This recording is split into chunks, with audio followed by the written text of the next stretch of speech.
קרב יום, קרב יום, אשר הוא לא יום ולא לילה.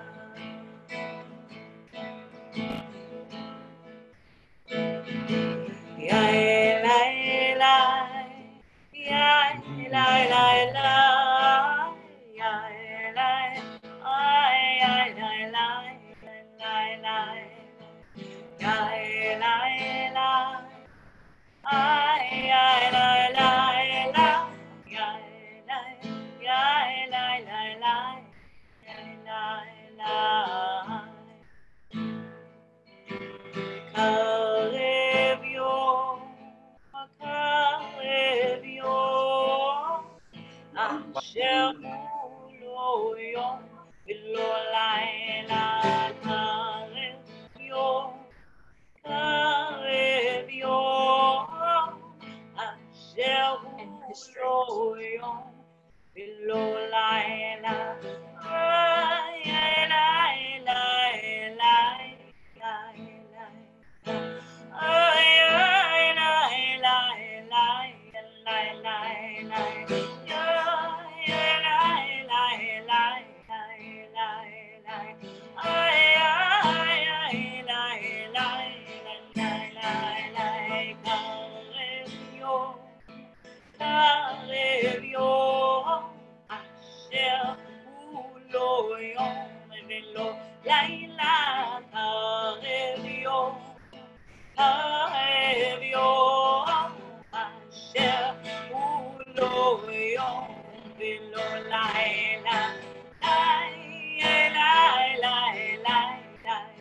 יום, קרב יום, אשר הוא לא יום ולא לילה.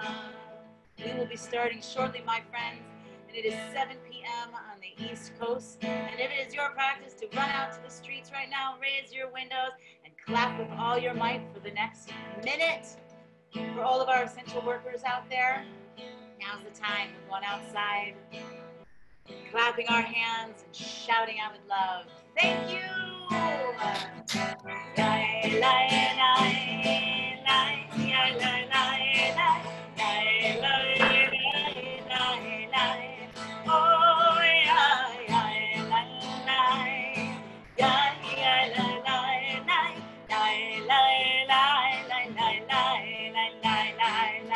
Thank you to our essential workers. Without you, we would not be sitting here right this moment. I'm sure of it with all this Zoom and internet. Thank you.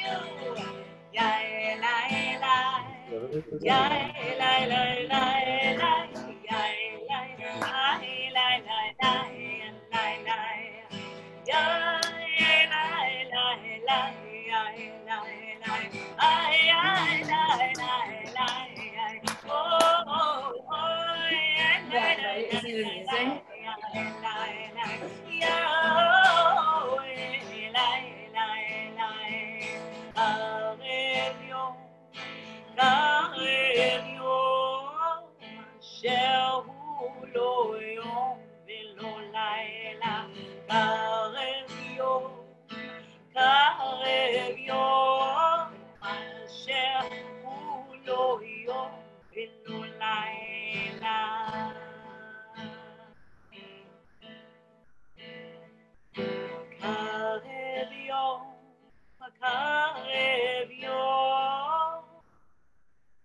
אשר הוא לא יום ולא לילה.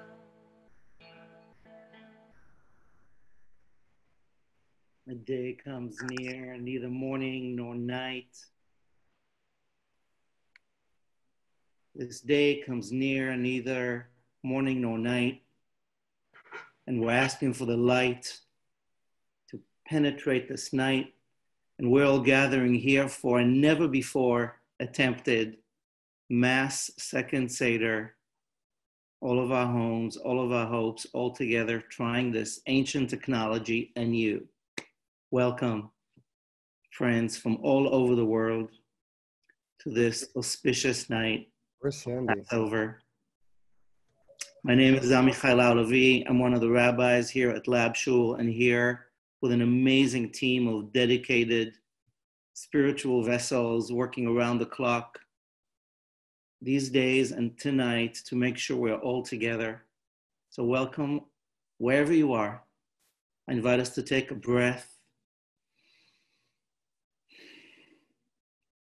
to sit comfortably, to make sure you've got your candles ready if you've got them, something to drink with, maybe the other ritual ingredients.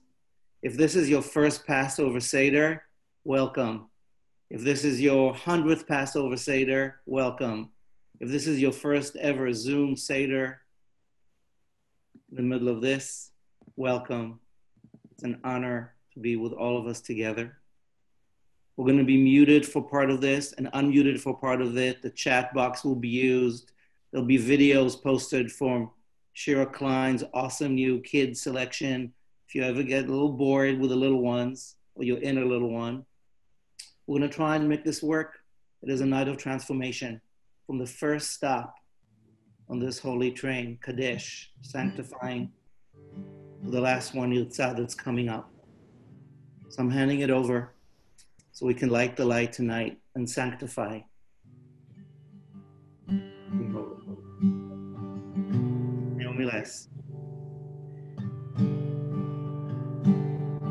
Beautiful song to get us started by Ilana Jagoda.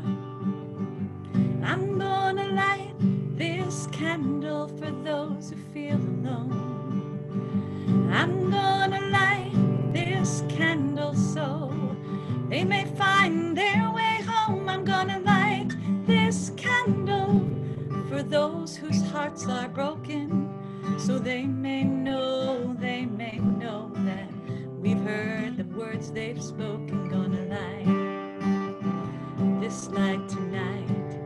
Yeah, I'm gonna light this light tonight. I'm gonna light this candle for turning our lives upside down. I'm gonna light this candle for finding stillness as the world turns around. I'm gonna light this candle for the children who are the great believers, so we may know they are our greatest teachers. Gonna light this light tonight. Hey, I'm gonna light this light tonight. Oh, I'm gonna light this light tonight. We'll turn our camera now to our executive director, Sarah Sakalik, to light 2 candles for us. This light tonight. Hey, I'm gonna light. Hag Sameach. Thumbs up from my team if you can hear me. Yay! Hi, everybody. Hag Sameach. It is my honor to bring light into this day. Those at home, that was a great time to bring them to the forefront. We'll be lighting our holiday candles as well as any memorial candles. If you are remembering someone at this time, we will do this all together, and I'll do it on behalf of everyone who is lighting and not lighting tonight.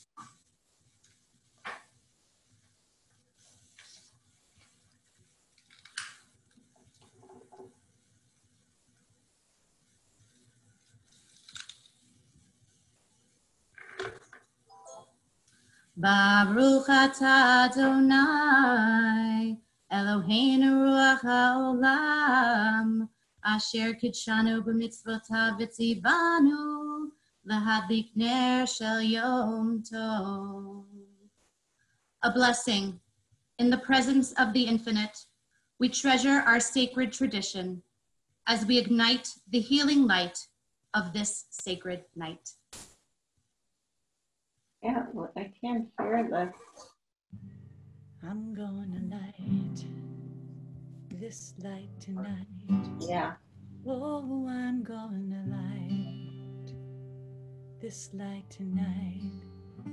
Yeah, I'm gonna light this light tonight. On a Zoom.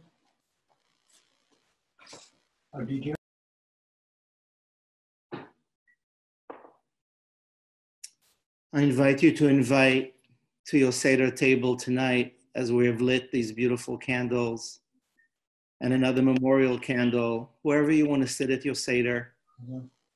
Ancestors and friends, people we've missed for a long time or maybe just recently. Think of the guests that we're inviting in. We want to take a moment, in just a moment, to sing together the blessing with which we start so many of our sacred gatherings. The blessing that says we are here alive right now, appreciating the journeys that brought us here, all those working on our behalf. The moment we're in, the privilege of being connected in this way with whatever pitfalls and speed bumps and Zoom bumps, we're here now to mark this night that so many generations have marked and keep on marking, and now in new ways. So think of who you're inviting to your Seder right now. Pull up another chair at your table and take a breath with me. Breath of life, as we say, breath. In the presence of this infinite, we pause with gratitude, honoring all the journeys that have brought us, every single one of us, right here and right now. Baruch atah Adonai Eloheinu ruach haolam שהחיינו וקיימנו והגיענו לזמן הזה. ברוך אתה אדוני אלוהינו רוח העולם שהחיינו וקיימנו והגיענו לזמן הזה.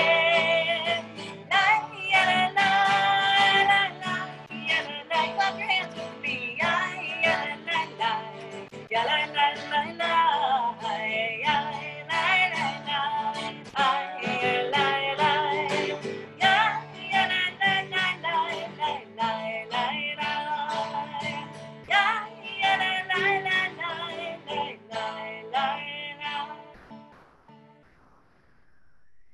So now that we're all here, and my gosh, there are 425 participants, so I don't know how many of us are here.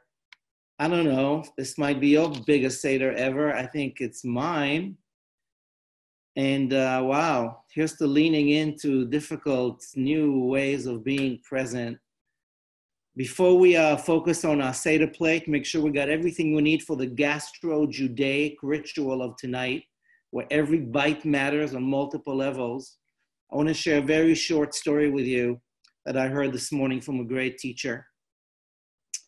It's about it's a Zen story about a pauper, a beggar, way back in the day, who begs on the street and gets just about to every day buy two things, a little bowl of rice and a single flower. And they ask him, really, with all you got each day, a single bowl of rice we get, but why the flour? And he said, there are two different ways of living. There's what I live from, and there's what I live for. I live from the rice, but I live for this flour every day. So what is the essence of what we need right now? What do we live from? What do we live for? These days are requiring us to be in essence, to figuring out what we're living for. not just what we've been like running around living from. So Passover is an invitation to ask these questions about freedom within and beyond, about choices, about essence, about difference, about transformation, the ones we choose and the ones we get crammed into and are still asked to choose. So this night of transformation begins with our mandala, a sacred Passover plate that is about food, but about symbols. And I'm handing it over to our feast queens, among many, to help us understand what's on our plate and on yours. Liz and Shira, over to Brooklyn. All right. Okay. Well, this is very exciting, and I do appreciate the mandala reference here because it really is definitely around, but ours extends a little bit past our plate. Let's see if I can just get it. I don't think I can. I'm good. I'm probably going to spill everything off this plate. But in the middle of the plate is the sweetest sweet spot, and that is our charoset. I'm holding down the world for sweetness. All around the plate, we have a series of things. We've got our ugly, mean, take a bite out of bitterness, kind of like, ugh. If something, that's just holding bitterness for you, you can hold it up right now. We could look at it together. So that's right next to the sweetness together. We also have a beet on our plate. We're not doing a lamb sacrifice this spring, me and Liz, but we did bring a beet, which when you cut it, it bleeds and it's iron and it grows underground and it holds the blood of the earth from ancient days. So that's where we've got a beet. We also have an egg, which we roasted. We have an egg for fertility and springtime. We have our Amazon feminist blood orange, a little bit more blood in the house here, but we brought an orange for the segments and for the progression of life. We also brought we're feeling very special this year. Karpas. Karpas is holding a whole new meaning for us this year. So Liz, tell us about Karpas. Well, Shira, about a week and a half ago, we planted some seeds, and neither of us had ever done that before, and we used egg cartons as advised by our farming advisor. And so we actually have an egg carton. And in a week and a half, you can see we've got incredible buds coming up from seed. And this is just one of 3 large trays of these that we have. So these actually are flowers. And for us, they symbolize springtime and the sunshine that is shining down and allowing these things to grow. And also our hope for the future. It's a thought about the future and about our earth. Right, considering that this is one of the first moments in the history of smog, with the least amount of smog shining through, we thought we could make a peace offering to Mother Earth by planting some seeds. And there is one other thing here that is special for today and on our Seder plate. And then I'm hoping to see what on other people's Seder plates we can hold things up. But I'm curious what you've got for Karpas out there, everybody, and for newness. Yeah, you can hold it up and take a moment. If you're in gallery view, you can see all kinds of green things popping up on people's screens right now. Show us your Karpas. Show us your Karpas. Ezra, nice. And we've shown some. Oh, Rabbi Emily's got some. And Liz, do you want to talk about this? This is our other latest edition. We have a few other things on here to symbolize. We've got an olive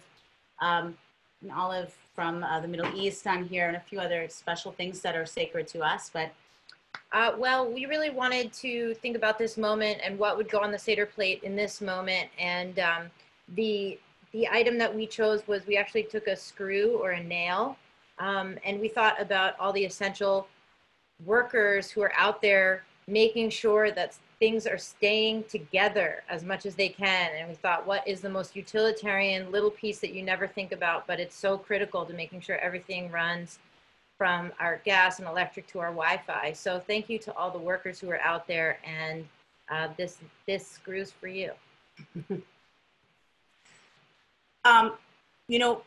I really want to see if anybody else has some beautiful Seder plates, Seder items out there. If you want to hold them up, our spotlight team is going to be looking out for different things that we can open. Yes, I see that. I am a shank bone. Nice. Well played, well played. Who else? Oh, nice. All right. I'm going to keep it open. Hi. we went to visit your house today. Hi.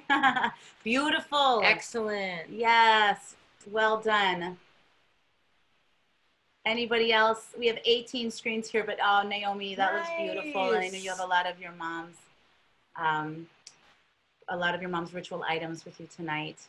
So yeah, honoring ancient stories and contemporary conversations, as we say here at LabShul. Thank you for this. Thank you for sharing, everyone. Thanks. So we hope your Seder plates are ready to go with whatever you got. And if you don't, ritually, we got you covered. If you added anything Corona related on your Seder plate, I've put my, the first and only toilet paper roll I have run out of so far in the past month. I got my ways. So I thought that would be appropriate, plus Perel, plus tissues. So this is for all of us. If you need tissues tonight, I got you covered. So make sure you got what you need. We are moving on with our ritual. Now that we have got our food, it's time to invite some more invisible guests. So this is time for you to make sure you're pouring some wine in the cup for you. In order to make sure that we're inviting the prophet Elijah, the complicated character, but we're inviting him tonight. I got a goblet for him. The Dorf family, Michael, Sarah, kids are gonna invite us into like pouring the glass of Elijah. And then our dear friend Sam Hipschman is gonna pour the glass of water for the prophet Miriam, big one tonight. And then we're gonna do some drinking. So Dorf family, there you are. Can't hear ya. There you are. There we go. Hey. Hey, friends. How you doing? Hello, everybody. Chag Sameach. Nice to see you all. Chag Sameach. We're so glad to be here. Second Seder. This is my third Seder, of course. Only third? Yeah, this year. They've been amazing so far. Broza? No, we're filling the Elijah cup. Elijah cup. Yeah, you're filling the Elijah cup. I'm filling mine, you're filling yours. So this is not the official Gaffen blessing. This is just give us an invocation to inviting the prophets, the visionaries, since you are one. Dear visionaries, please come to this LabShul gathering.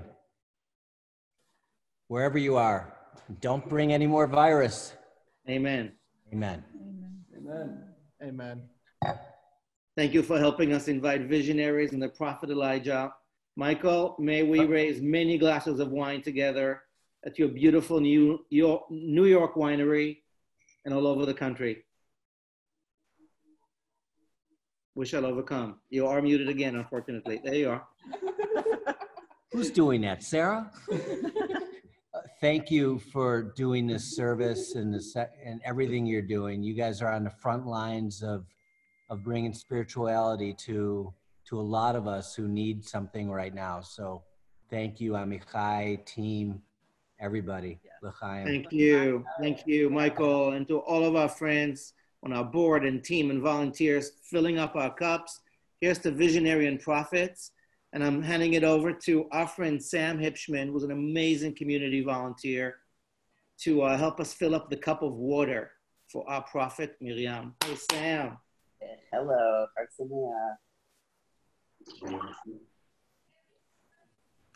Okay. Thank you all for everything you're doing. It's so beautiful. Thank you. So this is a cup for Miriam. More about her in just a little bit. And now that we've invited everybody to pour, make sure you've got your cup ready to go. With whatever wine you're drinking tonight, grape juice, champagne, hard liquor, seltzer. We're ready to get ready to raise our cup. I'm going to ask Janie Graver, a beloved community member and one of the leaders of our refugee task force, to bring our refugee family with us as we raise our cup tonight, and to give us a short reading from our sister, Anita Diamond. And there you are in Egypt, Janie, perfect. Leaving Egypt. Thank you so much. Thank you so much for all that LabShul is bringing to all of us at such an important time. Here's my Anita Diamond quote. Passover is an exercise in collective optimism, which is another word for faith. Faith is not necessarily the same thing as believing in God with a muscular arm and outstretched fingers.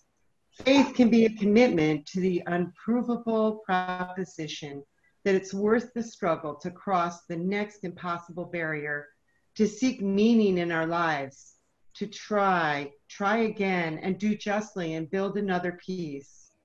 We raise the cup. We rephrase our enslavement and liberation. We sing, turning disaster into dramaturgy.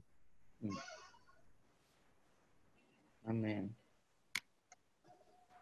Thank you, Janie, for being part of such great work for so many people. I'm going to invite us to, once we filled our cups with optimism, to lean into our first of 4 questions. If you are following the Seder printout, we're on page 6, and we're following the basic grid of the Passover Haggadah with some revisions that mostly have 4 new questions written for this year. Rabbi Emily Cohen and myself delightfully, and with the need to focus on something, spent a couple days working with that with a lot of friends. So we're delighted that we're all using it. And 4 new questions in the basic grid. And we have a few guests tonight who've joined us, as they often have, for representing faiths in different ways of being in the world, artists, activists, leaders. Reverend Derek McQueen is a dear brother who's been with us, and we've been with him in so many different ways. And you're with us tonight on Holy Week, just before Easter weekend, to lead us in our first cup, my brother. Thank you for joining us on this holy night. I thank you, LabShul, for all that you are doing and for the community voice by which you all speak from all around the world this evening. And on this evening of Seder, I've been thinking about what are some of the things that we may be grateful for and how gratitude expresses itself today. And it boils down to me to this one moment of breath, ruach. For it is the one thing that unites us in life and both in death. Because the universe actually tells us that when our breath is no longer, that it becomes the wind. And it becomes the wind that leads us through our lives. So I lift up this glass in gratitude for breath and for ruach, for the duality of the breath and the winds this very evening. And I invite you to think on this evening, what or who are you deeply grateful for right now in this moment? We're going to ask if you would actually go to your chat boxes or however you might want to express that in your household to say and share what you might be grateful for. We'll come back in a few moments and we'll share some of those gratitudes that we find ourselves in right now. So who, what, where, when are you, for what are you grateful in this moment? Let us lift that glass to that gratitude. Take a few moments and share on the chat and with one another in your, wherever you are, those things of which you are grateful.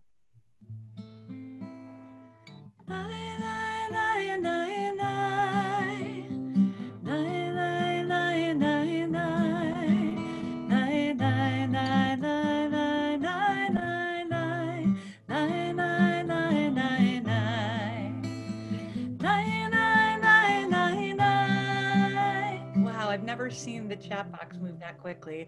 That is 700 gratitudes. Wow.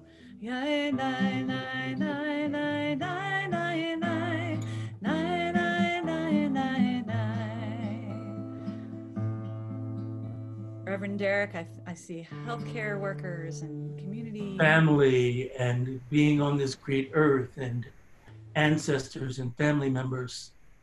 That we are not sick, then the gratitudes that people are healthy.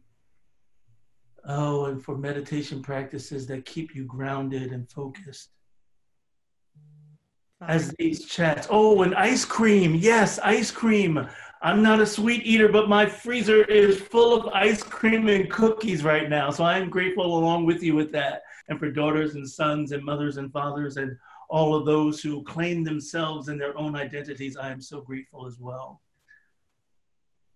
My family, my community, my brothers and my sisters and my soulmates and my cosmological, universal soulmates. I ask you now to lift up your glasses and have a toast in the presence of the infinite. We savor the blessing of transformation, wine to wine. Amen. Amen. And friends, I want to invite our beloved friend, Marina Pinto Kaufman, who's our grandmother and mother. So there you are. Hello, Marina, and hello, Steve. Chag Sameach. Thank you for joining us again and again. And I invite you to raise your glass and give us the blessing in Hebrew. Baruch atah Adonai, Eloheinu ruach haolam, borei peri hagafen. Amen. Everybody. Amen. Amen. Amen. Amen. Here's to our cup of gratitude, our first of 4. Thank you, Reverend Derek. This amazing list of gratitudes we just shared is our ongoing scroll of appreciation. May our cup of gratitude always be full. And I'm handing us over to Rabbi Emily Cohen, who's going to help us ground ourselves further in the next step of this evening, Uchatz. Hi, Emily. Hey, everybody. This is an incredible, incredible room of people. And I'm just in awe of all of the gratitude that's already been shared, all of the smiles that I see.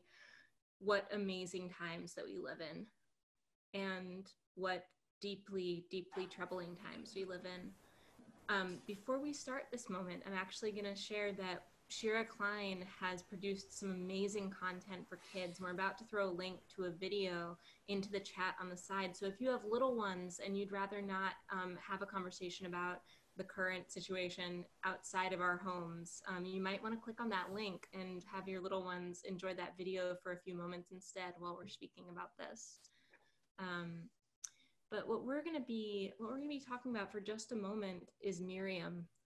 Miriam, the prophetess, Miriam, for whom we filled a goblet of water moments ago. Thanks, Sam, for leading us in that.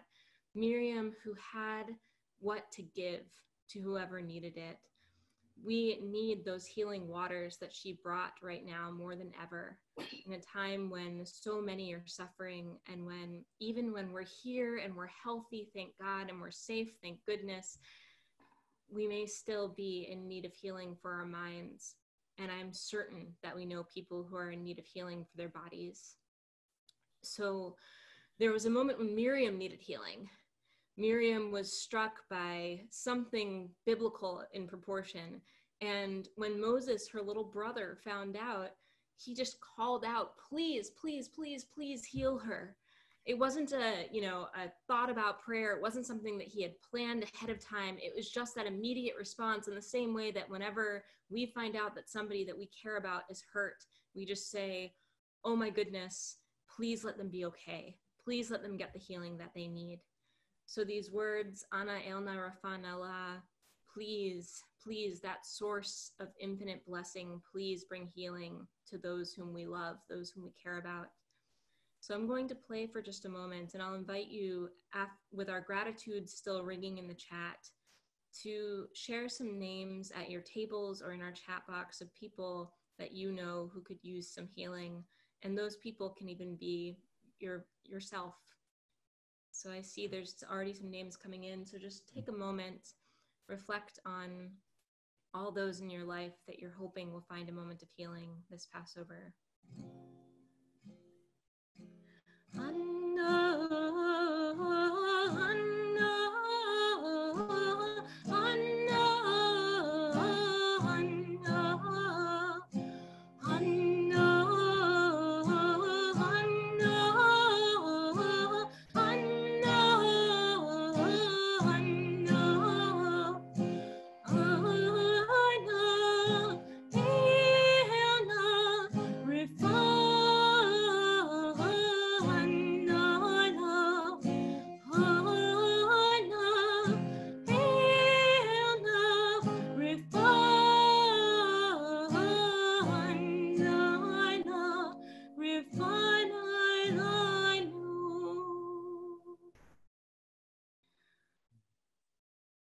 So Miriam was the carrier of water.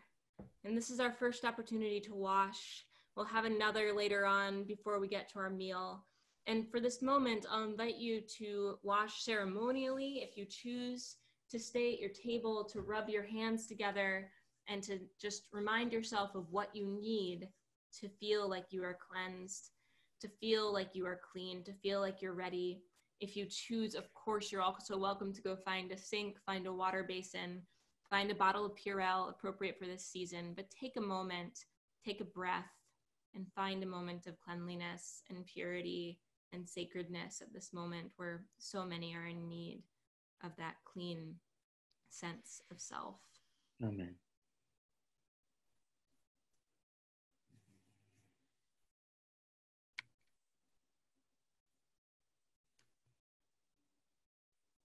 So now that we have gone through Kaddish and sanctified our space and begun to taste this transformation of tonight, and thank you, Emily, for letting us bring Miriam into our hands tonight and prophecy and kindness.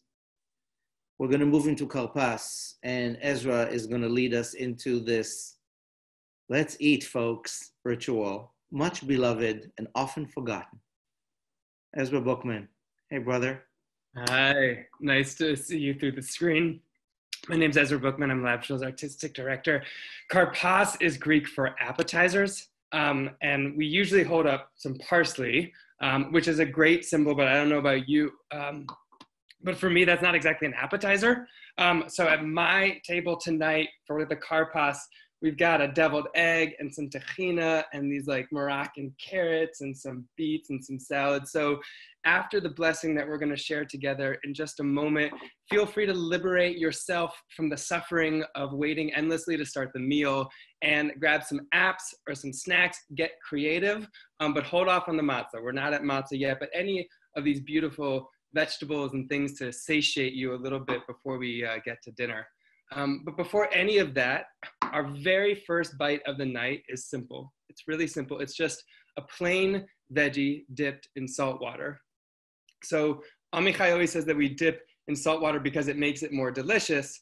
But in every Seder of my entire life, we've always said that we take this delicious, fresh symbol of springtime. It can be parsley, obviously, but I've also got a radish and some cilantro, which is my preference. I know, don't blow up the comments, but I go cilantro over parsley. I've got some fresh dill, some spinach, just a simple, fresh, clean bite. And we dip it in salt water. And I've always said that it's because, you know, salt water is a symbol of tears. So in this symbol of fresh, delicious springtime, we want to remind ourselves not to forget our sorrow and our struggle and our pain. But tonight, I'm actually thinking about it differently for the first time ever. I'm thinking of it flipped. Tonight, I'm taking this big bowl of pain and loss and fear that I know that I feel immersed in, and I know a lot of people here gathered feel immersed in, and that we have shared this bowl with so many generations before us. And tonight, we're actually dipping in a symbol of spring to remind us of the possibility of hope and growth and rebirth and restarts and resiliency. So we'll have many moments of intention tonight, but especially for our very, very first bite of food, I'd like to just take you in a short minute meditation to pause with gratitude for the privilege of having food on our plate tonight, which, though there is much sorrow around us, we still have this incredible privilege that many in the world do not share with us. So if you've got a symbol of spring, take it or hope in your hands, the hands that we just cleaned. And if you don't have food with you, that's okay too. Just think about one thing that gives you hope. And take it in the palm of your hands. And if you feel comfortable, you can close your eyes and feel its weight. It's so light, like just a small radish, a small little sprig of parsley. But inside of that, inside of this one bite that we'll take tonight, so much is contained. That little bit of food in your hand started as a seed somewhere in the world, and it grew because of water and light and the turning of the earth in just the perfect way that the earth turns. And someone cared for it. They watered it, they tended it, they fended off bugs and insects and things that wanted to eat it. And eventually they picked it, and someone else maybe washed it and packed it, and someone else drove it, and someone else maybe packed it again and flew it, and it flew across the country, and then someone else picked it up and passed it and drove it, and it made its way to a supermarket where more people picked it up and shelved it and made it ready for you to eventually pick it up and drive it home and hold it right here in your hands right now. This one little bite of food contains so much. So let's take it, this symbol of hope, dip it in our salt water, and with all of that intention, we'll say, Baruch atah Adonai, Eloheinu ruach ha'olam, borei peri ha'adamah. A dip. In the presence of the infinite, we savor the flavor of the fruits of our earth. Te'avon.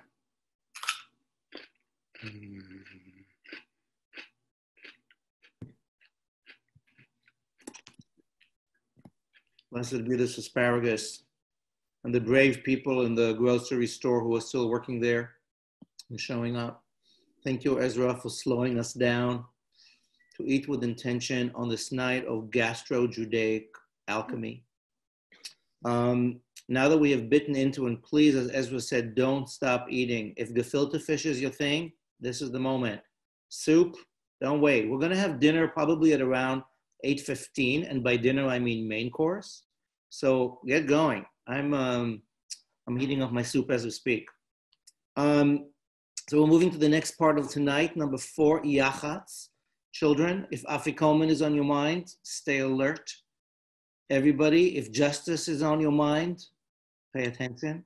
We're handing it over to Greta, who's one of our amazing team members and is really in charge of our Bar Mitzvah program, and young Ellie, who's joining us as well, who's one of our Bar Mitzvah students, who's going to help us figure out how to break this matzah. Hi, Greta, in St. Louis. Hi, yes, hello from St. Louis. Thank you, Rabbi Amichai. My name is Greta, and I'm excited to be here with you all. So Yachatz in Hebrew means split in half, and Afikomen is Greek for dessert. And this is a ritual for in two parts. So one of us is now going to split a matzah into two, take the middle matzah, split it into two, and hide one half for the others to find as we spend this night seeking out our hidden truths. And when it's time for dessert, the Afikomen must be revealed in order for the Seder to continue. I also want to mention now, as Rabbi Emily introduced earlier, this is another moment which we have an opportunity for the young to check out one of those fantastic videos by Shira Klein, a Shira Klein Seder series video coming into you in the chat for the Afikomen, for the Yachatz. So everybody, we're going to split this Afikomen in half. Hold up your matzah. We'll split it in half together and split. Oh, yes. And I'm going to invite Ellie to now share some ways that we can maybe hide the Afikomen in some new ways this year as we are celebrating this Passover differently. Love it. Ellie. So we're not sure if the Suzukis are on right now. Oh, Are you there? I just unmuted them. Perfect. We found them. They're here. Like 700 people on this, so gotta find. Hi. How will we hide the Afikomen this year? Well, if you have other people in your household with you, you can hide it for them to find. If not, you can hide it online. Just snap a photo of where you've hid it, and you can post it on your Instagram story with the hashtag virtual Afikomen, and then tag LabShul, and we'll share it on our Instagram story so that people can see your hiding spot. Hey, what's the hashtag again? Hashtag virtual Afikomen. Awesome. Can somebody put it in the chat box, please? That'll be very useful. Want to put in a chat? I love that. Hey, Ellie, I did that last night. I hid my afikomen in my bookshelf, and I posted it, and I told my kids, there were about my kids and about 6 more Seder. I said, I'm going to post it, and I posted 3 photos of my library. Only one of them had the afikomen. It took them about a minute, I have to admit, but they did find it, so it works. Any other ways? Well, I guess you could hide it while you're on FaceTime with someone. Interesting. I also saw some really good riddles online. People had really good afikomen riddles, but wouldn't come up with a really good one. But okay, what else are we going to do with afikomen? Thank you so much, Ellie and family. Good to see you all in Queens. Ellie's one of my students, one of my B Mitzvah students with Raising the Bar. So thank you so much. So also with the afikomen, we're going to try this. As we split and hide the matzah, let's come up with a list of organizations that are helping us make a safer, happier, and healthier, freer world. We invite all of you, each participant, to come up with one suggestion for an organization. Let's compile a list using the chat box, and we'll get back to this later when it's time to reveal the afikomen and wrap up the night. And thank you in advance to our volunteer community members scribing all of your wonderful ideas, Melissa and Jill. Amen. Thank you, Greta. Before you lead us in this just a song, I want to say we've been doing this make a list of organizations that help the world be better for the last decade or so at our Seders, and at some years raised thousands of dollars by people who went around and donated money to the organization that was chosen by whoever stole the afikomen at the end of the night.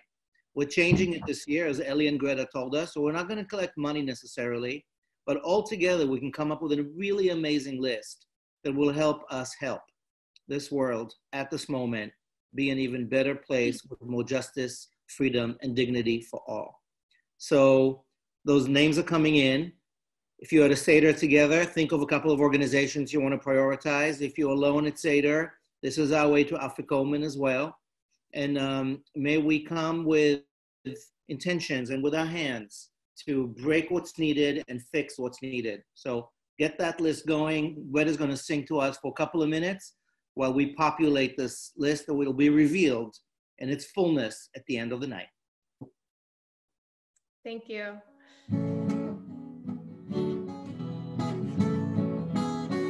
Well, I got a hammer and I got a bell and I got a song to sing all over this land. It's the hammer of justice, it's the bell of freedom, it's the song about love between my brothers and my sisters all over this land. It's the hammer of justice, it's the bell of freedom, it's the song about love between my brothers and my sisters all over this land.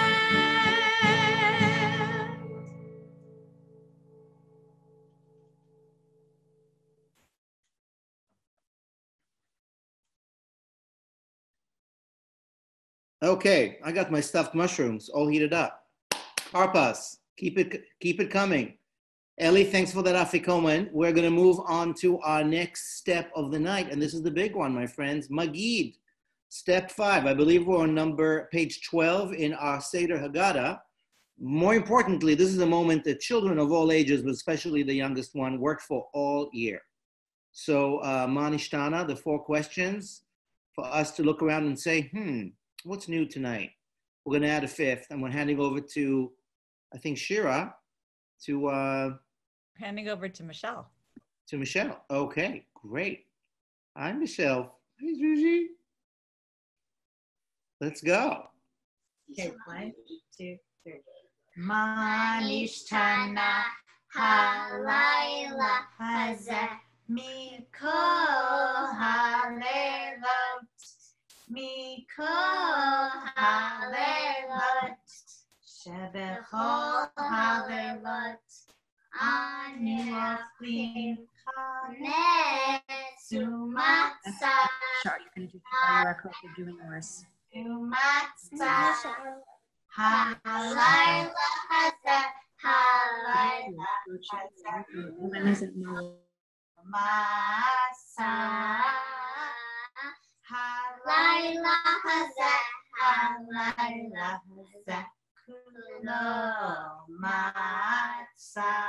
Thank you.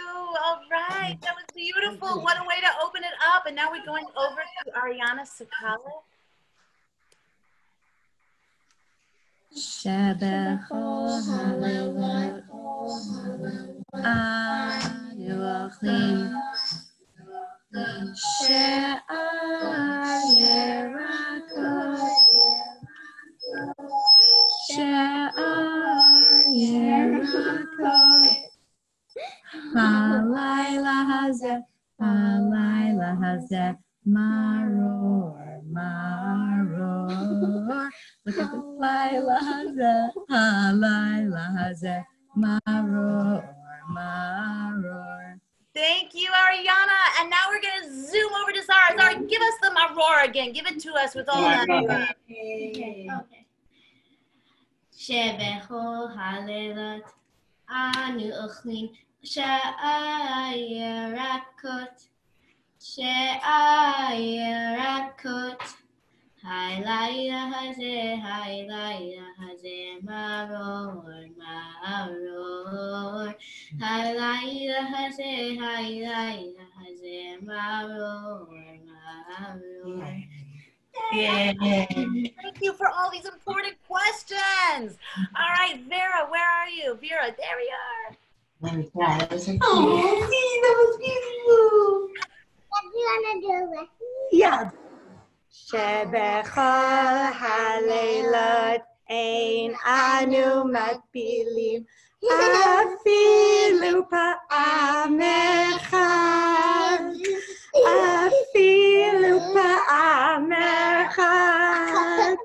halayla hazeh she'andim halayla hazeh she'andim. Thank you, Vera. Wow, we've got more questions. Oh, here's Rima to finish it off. I'm a child tonight. Shebechol halelot anu ochlin beyushvinu vein mitzubin halayla hazeh kulanu misubin halayla hazeh kulanu misubin. Yes, thank you. My friends, this Muggy, this story section is filled with all kinds of questions, not just like the why questions, but also the what and the how. And I want to know what, we need some more questions. I want to know what is the fifth question tonight. If I say, Shebechol halelot, on all other nights, we're usually doing this, but what do you want to ask about tonight? On every other night we this. Tell us what's so special and different about tonight. Give us a fifth. You can put it into the chat box. Why on this night are we being visited by a new plague? Yes, keep them coming. Any other ideas? Like, why are we sitting with the computers? How do we look at our leadership? Why on this night am I struggling to contain my fear and my grief in real time? How on this night do we heal? How on this night, 750 strangers together. Beautiful. Keep them coming.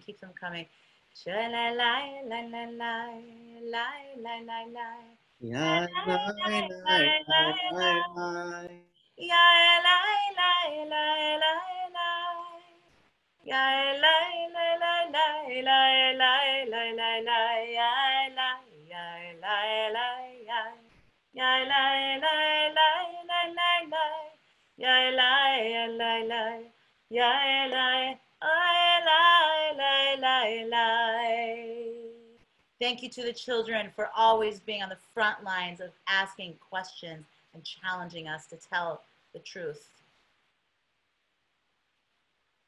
Questions, friends.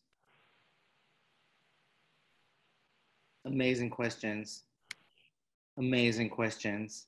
Someone sent me a video of Seder in Israel last night, where at 8:30 p.m. in Tel Aviv, other places, everybody sang Manishtana outside their windows at the same time.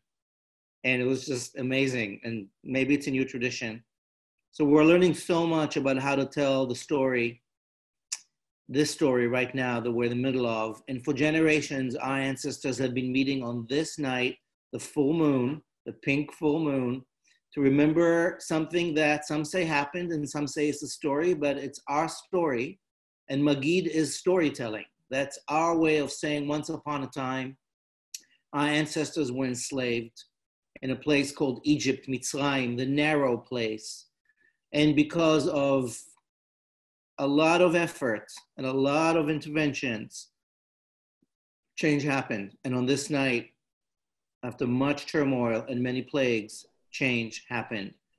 And our people became free. This narrative has been used by so many people all over the planet as a way to remind us that we can overcome. So we're going to take just highlights of Magid tonight to focus on the essence of what the story might mean for each of us tonight. And there's a lovely video just being dropped in the chat from Shira's collection for little ones about what is Magid really. So check that out if you want.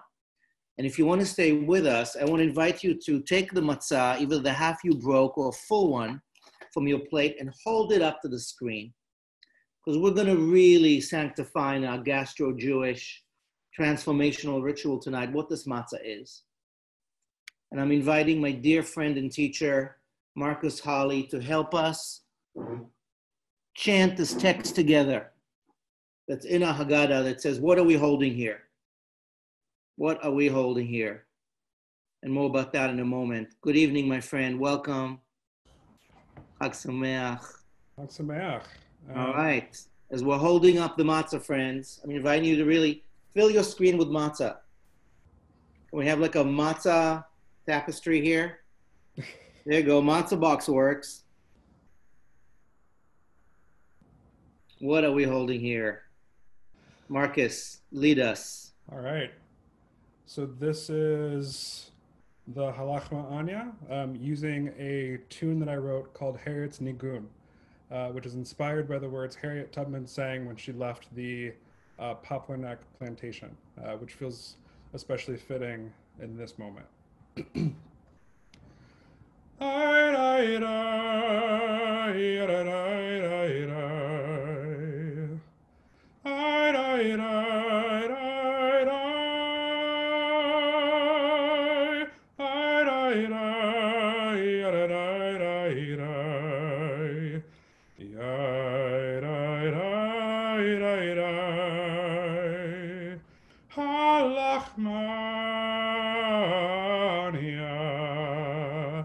Diachalu av hatana be'ara de Mitzrayim, be'ara de Mitzrayim. Let all who are hungry come and eat.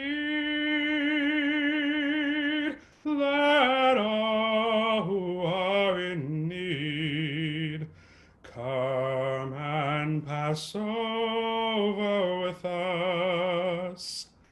This year we are here. Next year in our homelands of promise. This year we are still enslaved. Next year we yearn to be free.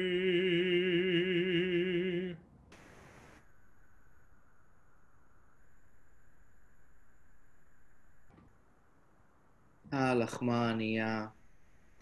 Thank you, my brother. Wow. We're holding up this bread of paradox. We're holding up this bread of poverty. The story says that when our ancestors were in Egypt, this is what they ate. Well, not the industrial version, the homemade version of the most basic staple of human nourishment. And the bread of the most poor. So this bread is the memory of our worst memories. But the story says that on this night, our ancestors finally broke the chains. And the first bite that they ate when they left was this, which is why we still eat this. And however you got yours tonight, could not have been easy. Maybe it was. This is the bread of paradox. All people are people.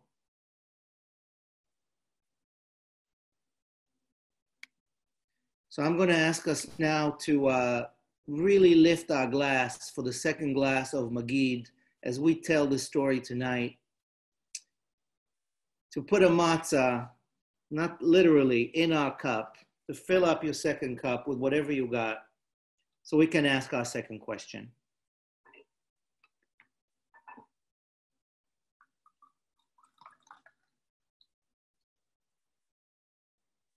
Jean, if you're watching, I'm using the crystal carafe you gave me that your grandmother smuggled from Poland to Canada in the 50s, I think, if I got the story right. Thank you for that. Only for special occasions. So what are we asking tonight, my friends? All those questions you've asked. Magid is the story of what in every generation we are asked to tell. How are we enslaved by what? And what is going to help us be free on a personal, individual level, on a collective level, this year in so many new ways.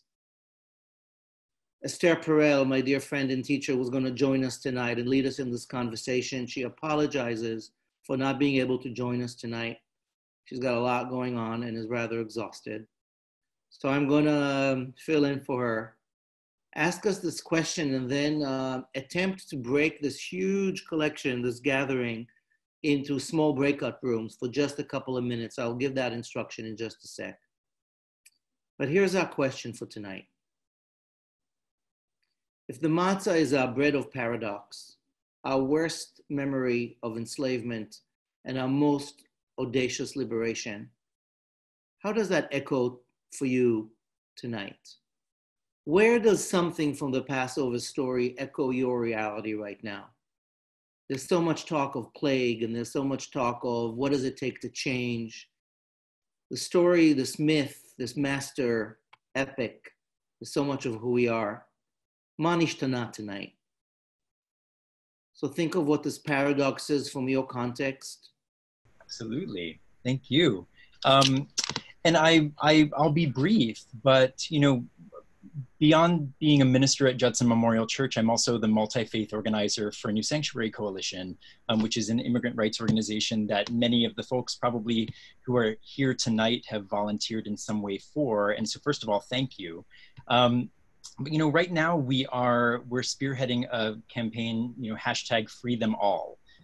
Basically in this moment, when all of us feel vulnerable to a virus, and in the way that Marquez said, that this is probably the closest that we will ever feel to the actual danger, that's felt in that story. We have thousands and thousands of people currently in detention centers where the virus is spreading throughout. And right now, the only thing that stands between them and freedom, and hopefully freedom from that virus, is a couple $1,000s of a bond. None of them have done anything but try to make a new life for themselves in this country, much like the lots of refugee stories that you hear. But right now, they are not only held captive for a crime that, in my opinion, should not be a crime, but guards are testing positive for the virus, still coming into the space, and that virus is going through these detention centers like wildfire. Also, the unaccompanied children who have been separated from their families and their parents.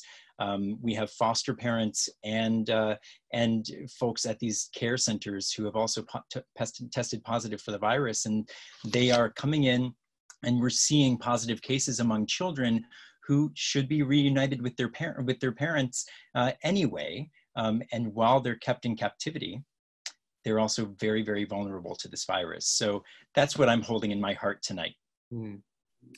Micah, thank you for bringing us into the hardcore reality of this story now and this story then.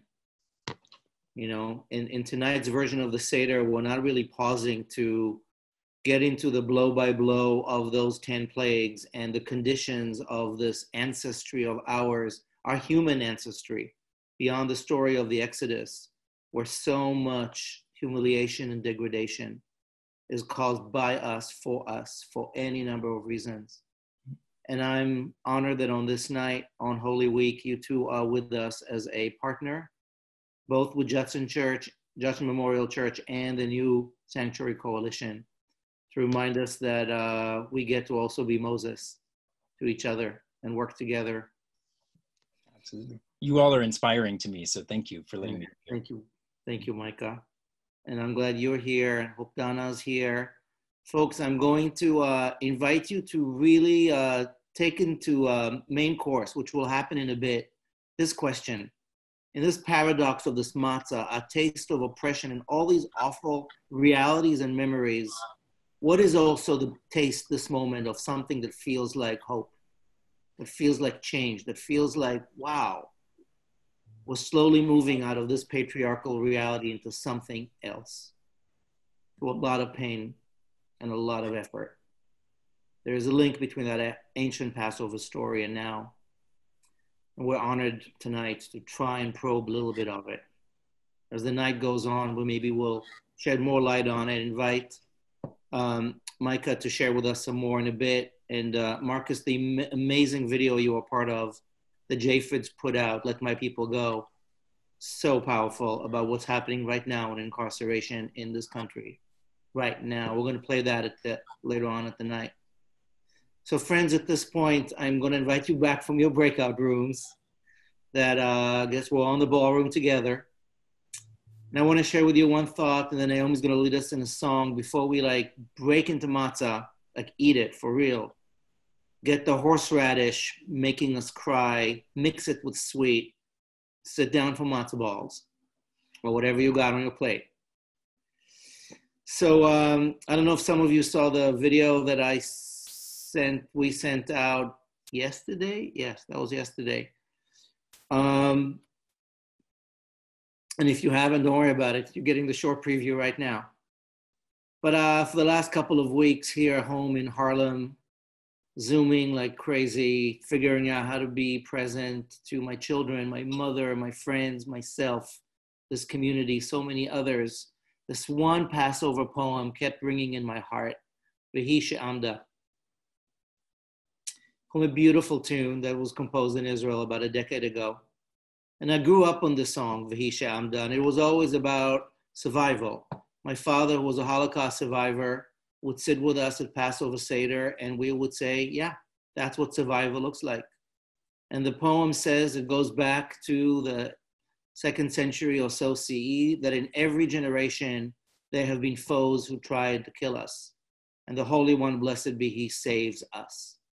And we know that's not true, because in every generation, there's been so many reasons for so many to lose hope, faith, and life. But this year, it felt to me like V'hi she'amda needs a new reading. The Hebrew words V'hi she'amda are she who stood up for us. In most English translations, that important feminist nuance gets lost. Whoever wrote this text 1800 years ago said she who stood up for our ancestors is standing for us now. And these days, it feels to me this prayer, this poem, this text is no longer just for Jews. We've opened up our seders, our hearts, our homes. We're all interconnected right now, as we know so deeply. So she who stood up for us is Mother Earth, is consciousness, is Gaia, is planet, is Olam, is Ahava, is Adamah. There are so many feminine names of the divine in Hebrew. And beyond gender, Mother Earth, nature, is here for us, because of us, with us, and we are her.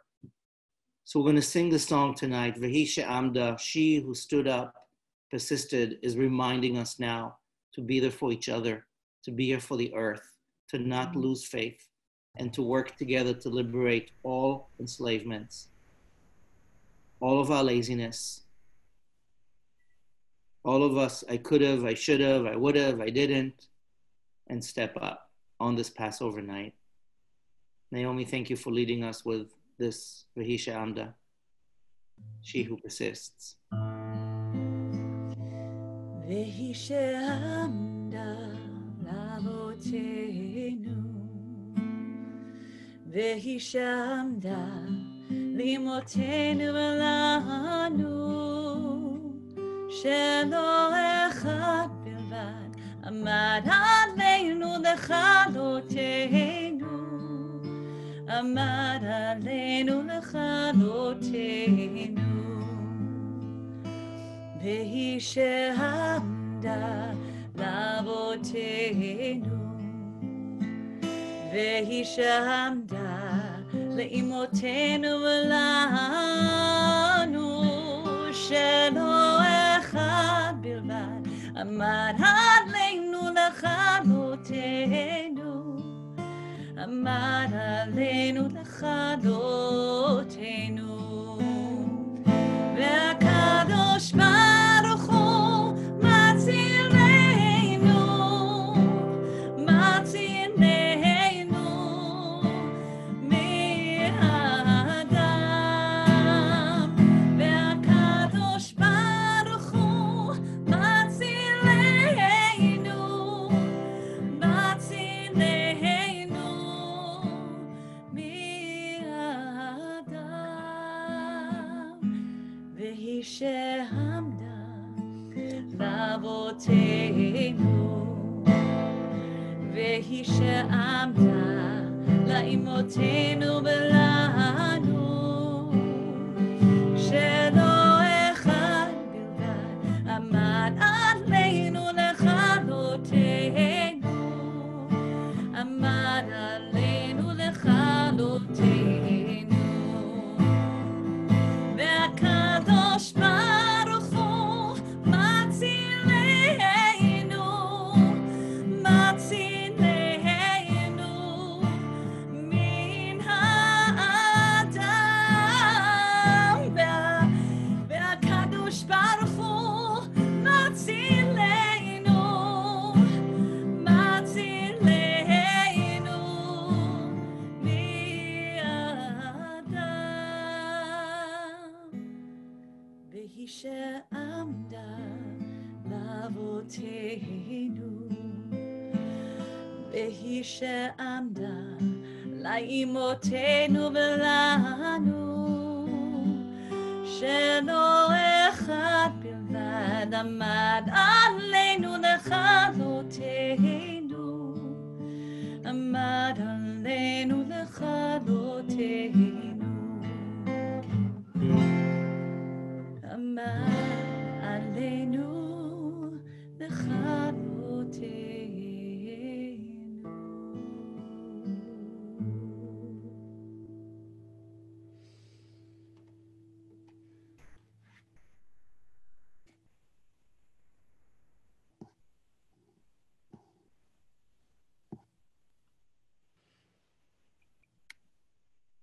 I just use a paper tissue, for which I'm extremely apologetic, because I do have a hanky. But I use the LabShul, bless you, tissue. Naomi, thank you for opening my heart. I hope all of us to this blessing that's left in our text from so many previous generations that say, hold on, you've got this. I'm inviting us to get ready to wash our hands one more time. In previous years, we would roll our eyes at this one, but not anymore. Dear, beloved brother Koshin, and I think Chodo's here as well, who are the leaders of the Contemplative Zen Center, our brothers in so many passionate crimes of healing, here to help us wash our hands with the best intention of order. Kosho and Shoden. Yeah, no, you're one unit. So nice to see you all. Shodo and Koshin. So we're going to do, I'm going to offer a small blessing, then we're going to wash our hands and lead a meditation for a couple of minutes. So this blessing was sent to me by one of our students, and I think it really speaks to what's happening in our world today. It's not particularly a Zen blessing, it's an excerpt from a reading that she has written, but I think it's really, really beautiful. You will want to remember this. Maybe not next year or the year after, but someday when the shock and horror wear off, when we are sitting next to each other at, say, a baby shower or a band concert, so close that my sleeve brushes yours and we exchange a look that recalls these strange days. You will want to. You will want to remember how it felt to wake up in the morning, how it took a moment for the cloud of sleep to lift, and then another for the cloud of day to settle. And how, you would ask yourself, what did I do yesterday? Did I shower? Did it rain? You will want to remember how you passed the time, how you became mesmerized by colorful cardboard shapes and lettered tiles and playing cards. How you drifted off in thought mid-turn, worrying about the kids for school. You will want to remember how at last, when you had all the time in the world to read, you couldn't tame your mind beyond the sentence. So before we wash our hands, you know, in the Zen tradition, as many of the world's spiritual traditions, there's this ritual of cleansing. And so for us, in the Zen tradition, it's really important to have a mind that is fresh. And so as we begin to wash our hands, so if you have a small bowl or a little bit of water or some Perel, if you're able to have some of that, and who knew that would be so exciting. And to just allow yourself to, as you wash your own hands or wash another person's hands if you're with another person, or just imagining that we're cleansing the world, allowing the world to be fresh and new. And today is also the day after the, Passover this year coincided with Hana Matsuri, which in Zen tradition is the birth of the Buddha. And so it's like that day where that freshness of our awakened mind comes alive as a little baby. So it also, as you're washing your hands, allow yourself to have that kind of mind, like a little baby again. Okay. So let's just take a moment and wash our hands. And then we'll sit together.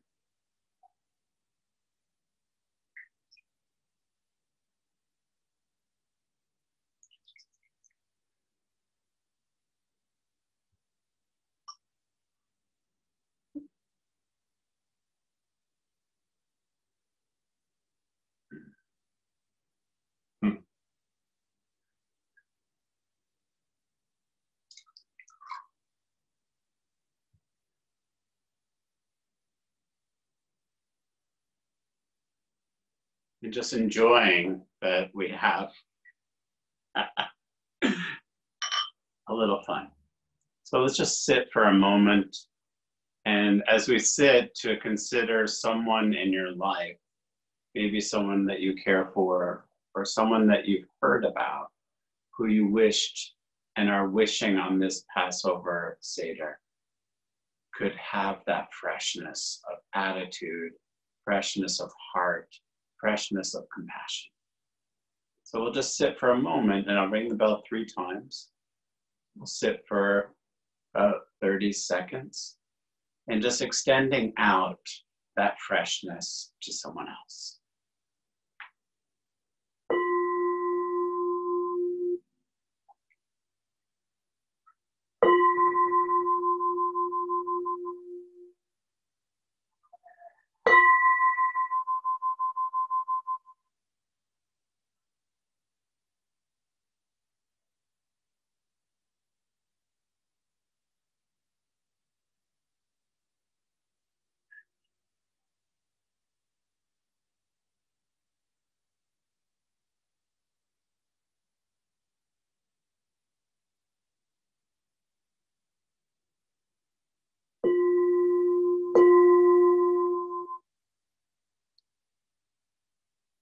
all have a fresh mind, moment to moment. Thank you.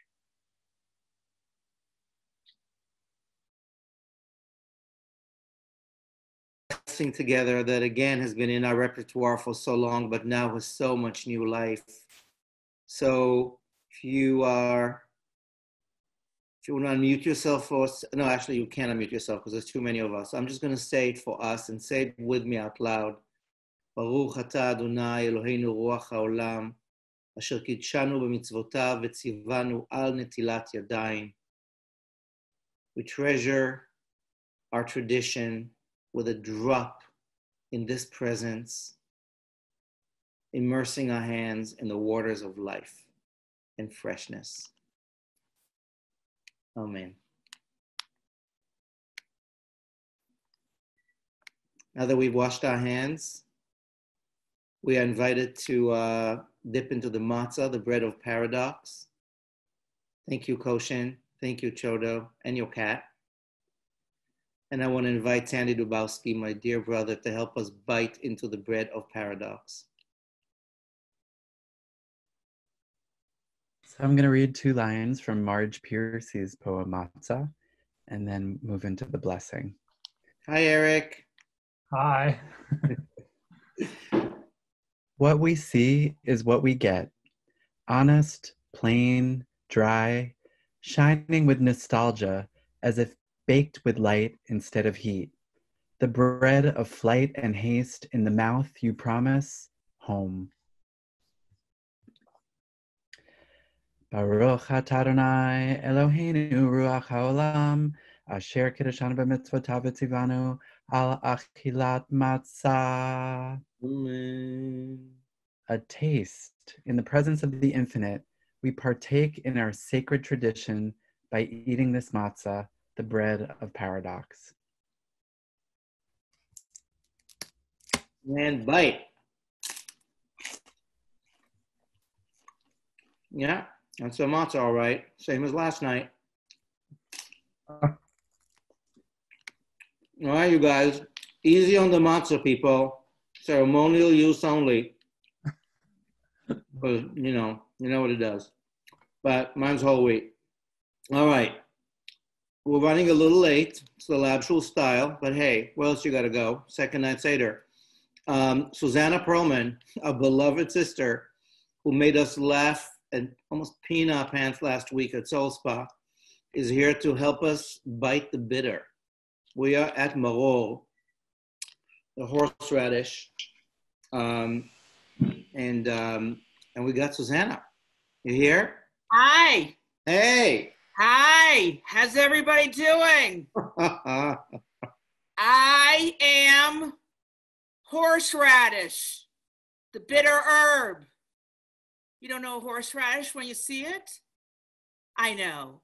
You don't know horseradish by my beautiful face. You only know horseradish when it's mixed with beets. You know, mix it with beets, you mix it, and then you get this. Now you recognize it, don't you? Uh-huh, uh-huh, uh-huh. Now, a lot of you out there may have had a very hard time getting to the store this year, and you don't have a jar of this anymore from like 6 years ago when you bought it, and you don't really eat it anymore. No, it's gone.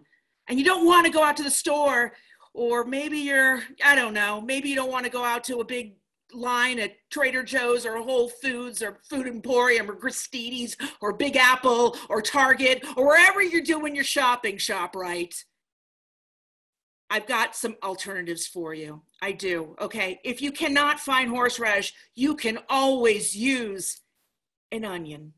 There you go. And if you don't have an onion because you don't like it, gives you bad breath, whatever, you can have yourself a lettuce. You didn't know this was a puppet show, did you? Okay, and if you don't have lettuce, you don't have any of this stuff, because they really haven't gotten out in the store for a really long time, you can always use a potato. There you go. There you go. But the thing is that no matter what you have this Passover, just remember, me, horseradish, I am more bitter than all of these guys. I'm all bitter. And I am more bitter. And it reminds me of a song that my mom used to sing to me. and I'd like to sing it to you, and I hope it will touch your hearts. I'm more bitter, I'm more bitter, I'm more bitter than you. I'm more bitter, I'm more bitter, I'm more bitter than you. Hey, Mr. Potato, what do you know? I'm more bitter than you. Hey, Mr. Lettuce, I'm gonna betcha I'm more bitter than you. Hey, Mr. Onion, go have your fun now. I'm more bitter than you. 'Cause I'm more bitter, I'm more bitter, I'm more bitter than you. I'm more bitter, I'm more bitter, I'm more bitter than you. I'm more bitter, I'm more bitter, I'm more bitter than you. Sing it with me now. I'm more bitter, I'm more bitter, I'm more bitter than you. I'm more bitter, I'm more bitter, I'm more bitter than you. Woo! All right, we're gonna do some praying and then move along and have more wine. I went to Trader Joe's. Did you? It's like a wine little faucet here. I highly recommend. It will get you through the Rona, as they say. Okay, so you want to take a little bit of your haroset, not your right here, your bitter herb. I do gold. Some people do Manischewitz. I'm not Rokek. I'm not gonna hate. I'm not gonna hate. Just not gonna hate. Just not gonna hate. You get what you want. Sometimes it's a bottle of golds that's probably been in your aunt's refrigerator since well, if you have to say 19 something, you know it's been there for a while. Anyway, you put a little bit on your matzah there. Not a little bit, not a lot. A lot? No, that's a lot. A lot. You're supposed to cry. The idea is to actually, like, it's wasabi. Okay. A lot. So those of you who are into, like, you know, that runny nose high that you get in a Japanese restaurant when you put too much wasabi, you know you like that moment. I like that moment. So put a lot on. I think this is a lot for me because I get a little acid reflux, but, you know, don't we all? All right.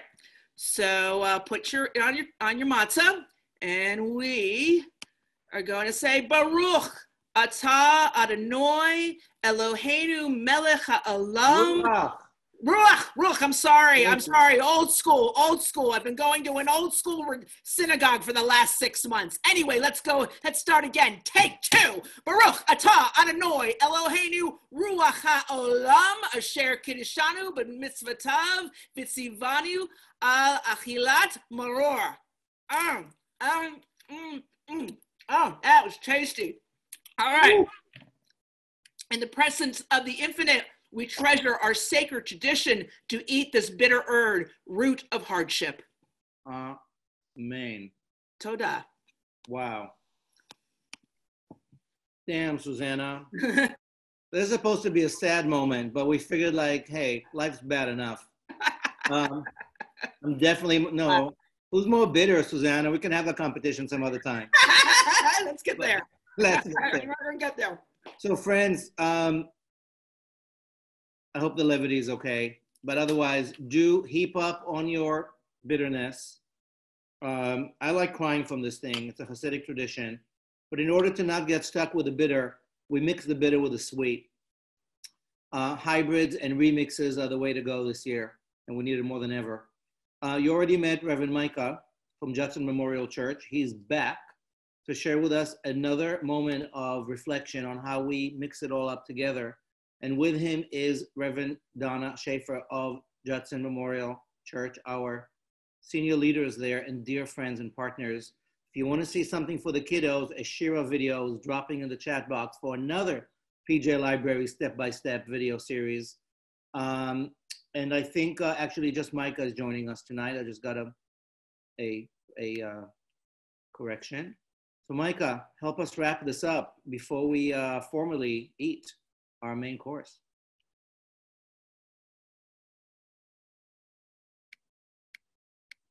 There you are.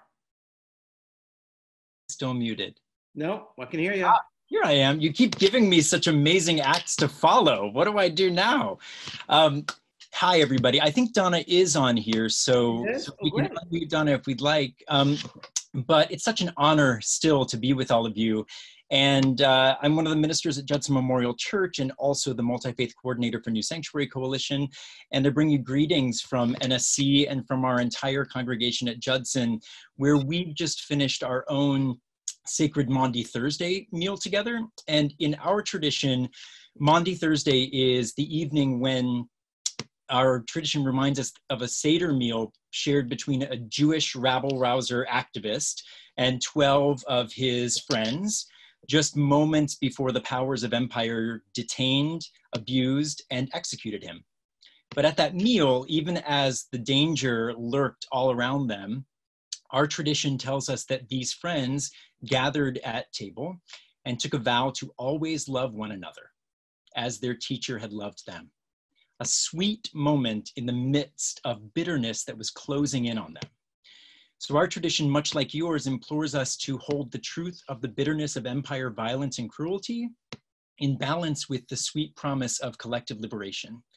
And even in the midst of this frightening, murky, liminal space where we currently find ourselves, it's gatherings like this, funny, beautiful, authentic, messy, honest, deep, zoomy gatherings that give me hope for us all. So as you take a bit of the haroset and maror and mix them together, which I hope you'll do, please accept this humble blessing from a faithful friend. May you always seek the balance between the sweet and the bitter, between the independence and the obligation, between the faith and the fear, between the assurance and the guilt, between the comfort and the courage. For we often think we are teetering on the verge of one or the other when the fact is that life is far less binary. So may you always queer your sandwich, mixing the haroset and the maror, delighting in how delicious truth tastes, breathing in the dreams of the detained, for that is how we truly find freedom, lifting up the voices of the oppressed, for that is how we truly find harmony, listening for the stories of those you don't know, for that is how we truly rediscover our own stories, and demanding justice for those whose lives are not ours, for that is how we truly embrace the possibilities of our own. May you eat the awesome and the icky. May you not get stuck in a preference for the savory or the saccharine, because this world deserves a much more nuanced palate than that. Amen. Amen. Queer the sandwich. Donna, hello, hello. Hello, hello, hello. And once we have queered that sandwich, one more sentence. May we stop blaming the poor for their poverty. May the captives go free and infect us with their joy. May we pay attention to what we don't understand. Thank you, Micah. And thank you, everybody, for the sandwiches that we eat together. Amen. Amen. Donna, thank you for being a big queerer of sandwiches and realities and all faith fusions and so much dignity and justice. It's an honor to be with you, friends, in so many ways. Friends, let's mix it up. Let's queer the sandwich. My charoset has figs and wine and nuts. Some of it comes from Greece, from the island of Lesbos, where our friends at the International School of Peace, who are refugee children, are struggling to make it at this time. So that's part of the bitterness, but the sweetness is that the school goes on and we're here for each other at all times. Thank you for all of us. Raise it up, wrap it up, queer it up. I love this gastro-Judaic thing. Would have been enough. Would have been enough, but it's not. Die, die, no, die, die, no, die, die, no, die, no, die, no, die, no, die, die, no, die, die, no, die, die, no, die, no, die, no. Ilu hotzianu mi Mitzrayim. If we were only blessed to have been guided out of narrow straits. Dayenu, dayenu, dayenu, dayenu, dayenu, dayenu. Ilu natan lanu et hashabbat. If we were only blessed with the gift of Sabbath, the divine invitation to stop and just be. Dayenu, dayenu, dayenu, dayenu, dayenu, dayenu. Ilu natan lanu et haTorah. If we were only blessed to tell and retell the stories of our ancestors. Everybody now, dayenu, dayenu, dayenu. If we were only blessed with truckers who deliver food to our grocery stores and clerks who shelve them and workers who carry them to our homes. Dayenu, dayenu, dayenu, dayenu,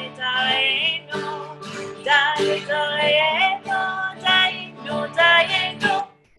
If we were only blessed with hospital custodians, pharmacists, EMTs, nurses, and doctors on the front lines who administer to the sick, doing all they can to heal. Dayenu, dayenu. Come on, everybody. Dayenu, dayenu, dayenu. If we were only blessed with the school teachers and the educators who have stretched their technological skills to meet every child where they are, literally in this day. Dayenu, sing it out now. Dayenu, dayenu, dayenu, dayenu, dayenu, dayenu, dayenu, dayenu, dayenu.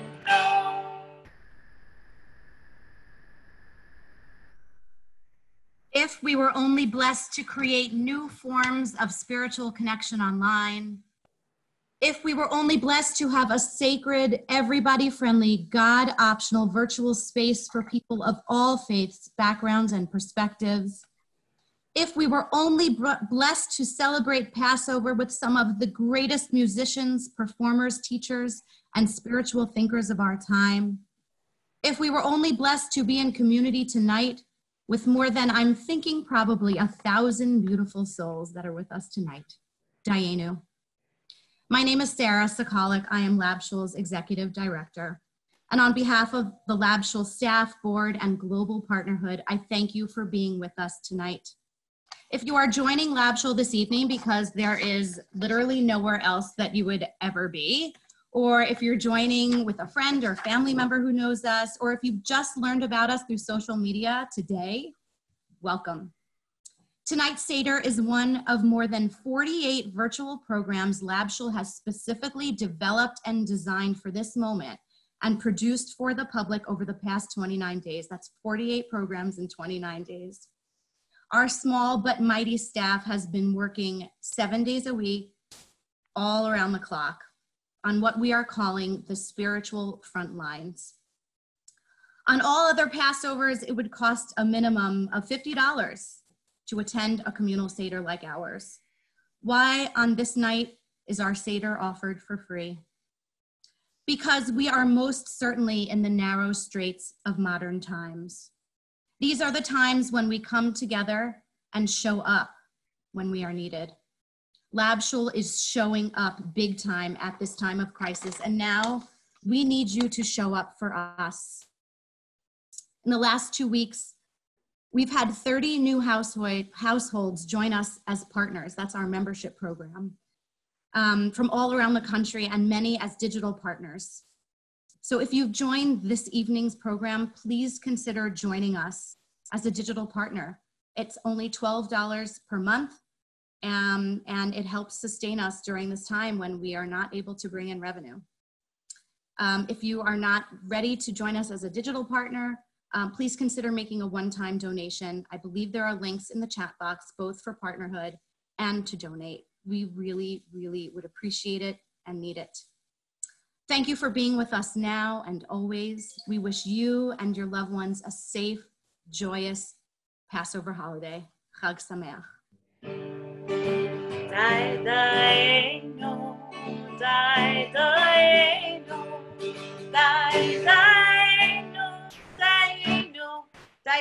Dayenu.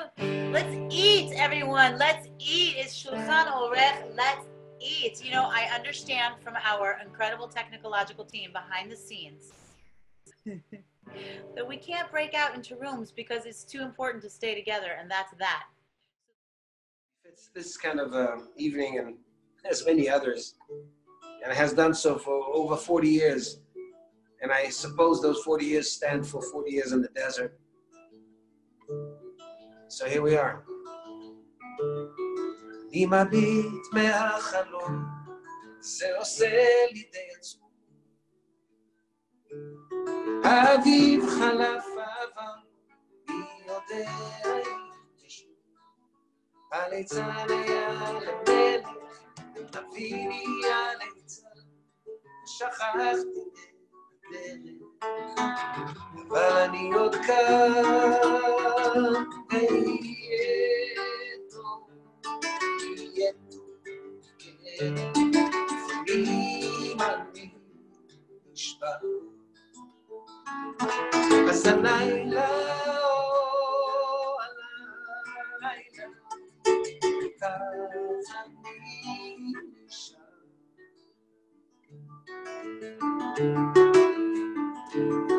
ילדים לובשים כנפיים, מטפים על הצבא, ואחרי שנתיים הם חוזרים ללא תשובה. אנשים חיים במתח, מחפשים סיבה לקשור, בין שנאה לרצח, מדברים על השלום, ויהיה טוב, יהיה טוב, כן, לפעמים אני נשבע. אז הלילה,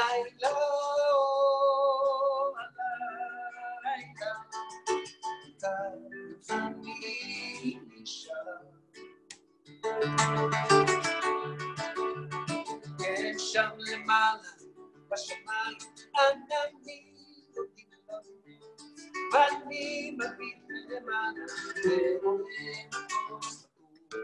ממשלה של גנרלים, מחלקת את הנור, ושלהם ולשלנו, ולא להתחסות.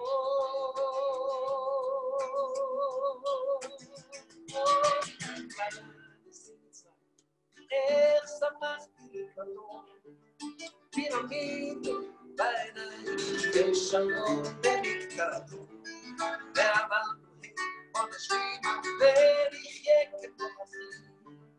ואז הוא אמר לי, אל תצאו מהשטחים, ויהיה טוב, בוא יהיה טוב, כן, לפעמים אני נשמע. אז הלילה,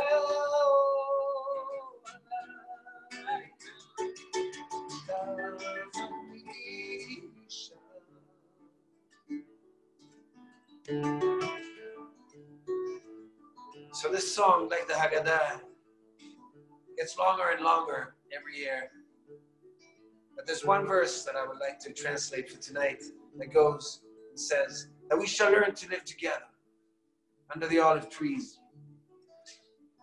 And the children will grow up knowing no more wars, no terror, no viruses, and no fears. And that fresh new grass will grow over graveyards for love and peace. For after 100 years of war, we haven't and will not lose hope. עוד נלמד לחיות ביחד. בין חורשות עצי זיתים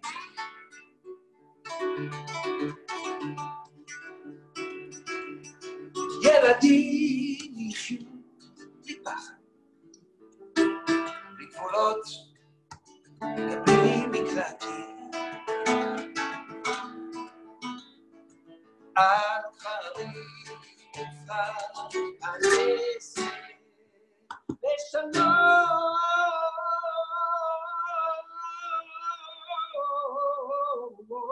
ואהבה והשנים שחר עוד לא אבדה התקווה.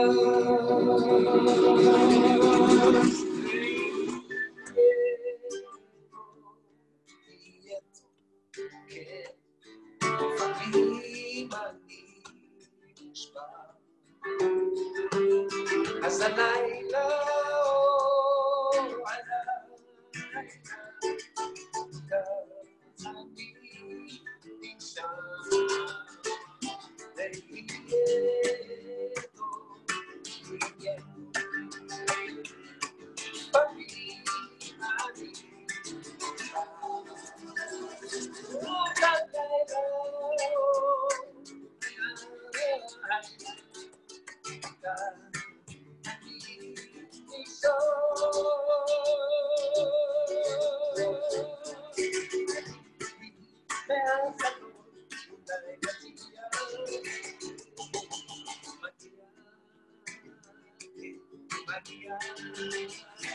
יום חדש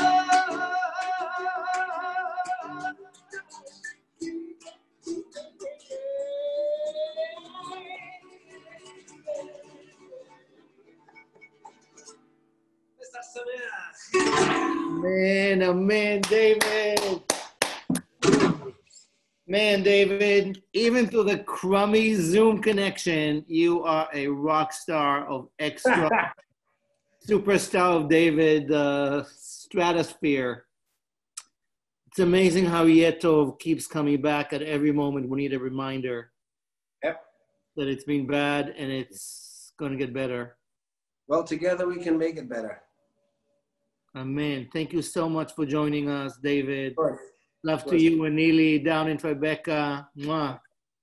Soon in person. L'chaim. What a joy, L'chaim. We're moving on to the third cup. And the third cup is us wrapping up where we left off an hour ago, where we hid the matzah in half. So I don't know if anybody went online and found a hidden matzah. Anybody dug in their homes and found a hidden matzah. We're going to find out in a minute. But in order for us to raise the third cup, I'm going to invite Sarah Stranad, who's many hats in our community, from our operations manager and our community organization coordinator, to help us ask the third question of like, how can we help? So our third question tonight, the first one was, what are we grateful for? And the second one, what's the paradox we're holding this year? And the third is, how can we help? Starting tonight, starting tomorrow, how can we rise? So the Afikoman is going to be found collectively. Put in the chat box if you actually stole an Afikoman online, in person, and then we want to hear about it for just a second before Stranad comes on. Anybody hid or stole one, old school, in their house or online? Yeah? Shira, what you got? What? I don't know. She just turned to me and just said, but Shira, so innocent, where's the Afikoman? See, one of the advantages of having you be so focused is that I was able to do that without you realizing it. So did you hide it or steal it? She stole it. I stole it and I hid it. So you have it? I don't know. It's somewhere. All right. Well, y'all, we cannot finish the Seder before at least one of the stolen Afikomans is found.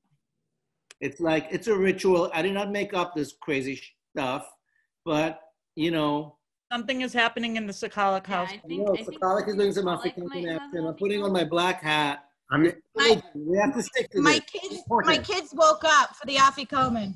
Okay, did they steal the damn thing? Did they find it? They didn't steal it. Jeremy hid it, and they are looking. You guys, you get to ask your parents for whatever they want. I know everybody's going broke, but you can ask for something symbolic at the very least. All right. We played a riddle game where we had a dessert cake and there was a secret ingredient in the cake that we all had to go around and try to guess and figure out what the secret ingredient was. And I did it. It was a flourless chocolate cake. It was the most delicious.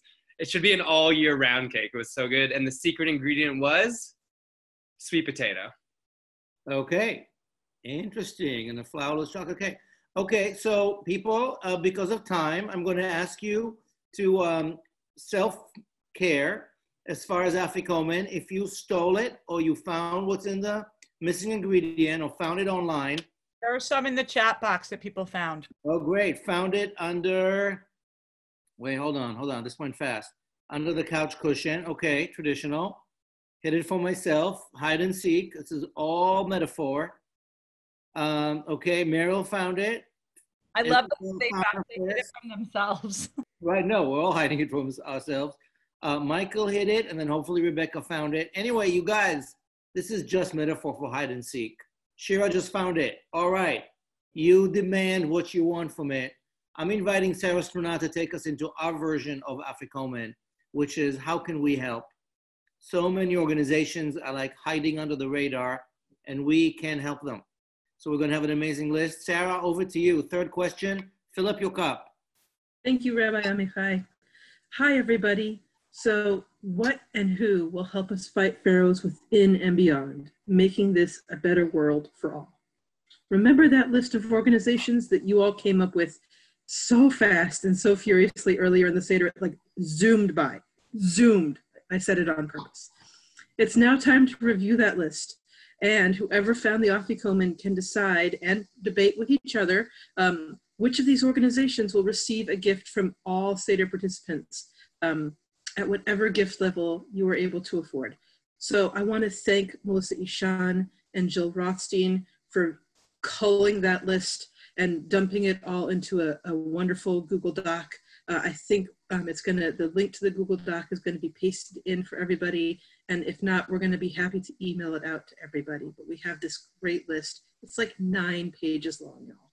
Sarah, can we see it for a moment? Can we do a screen share for a moment just so we can see the breadth of this list? Is that possible? Let me juggle between my script and that and then see what I can come up with. Or maybe Ezra can do it.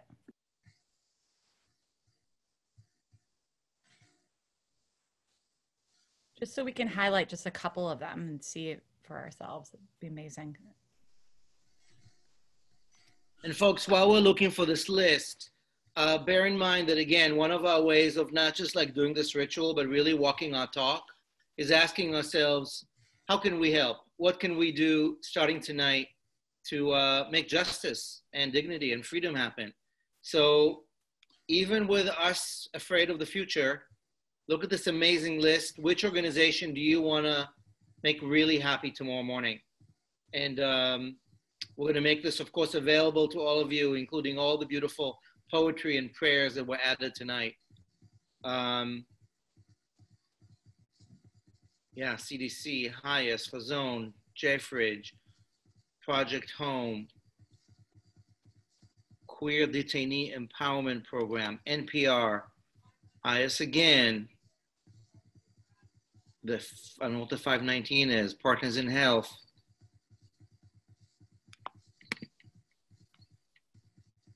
Very incredible. This is 9 pages, y'all, and it's just amazing and beautiful to see all of these. Amazing. Thank you. So Sarah, will you lead us into our third cup? I moved location, but I'm going to bring my cup over. Yes, let me get back to my script somehow.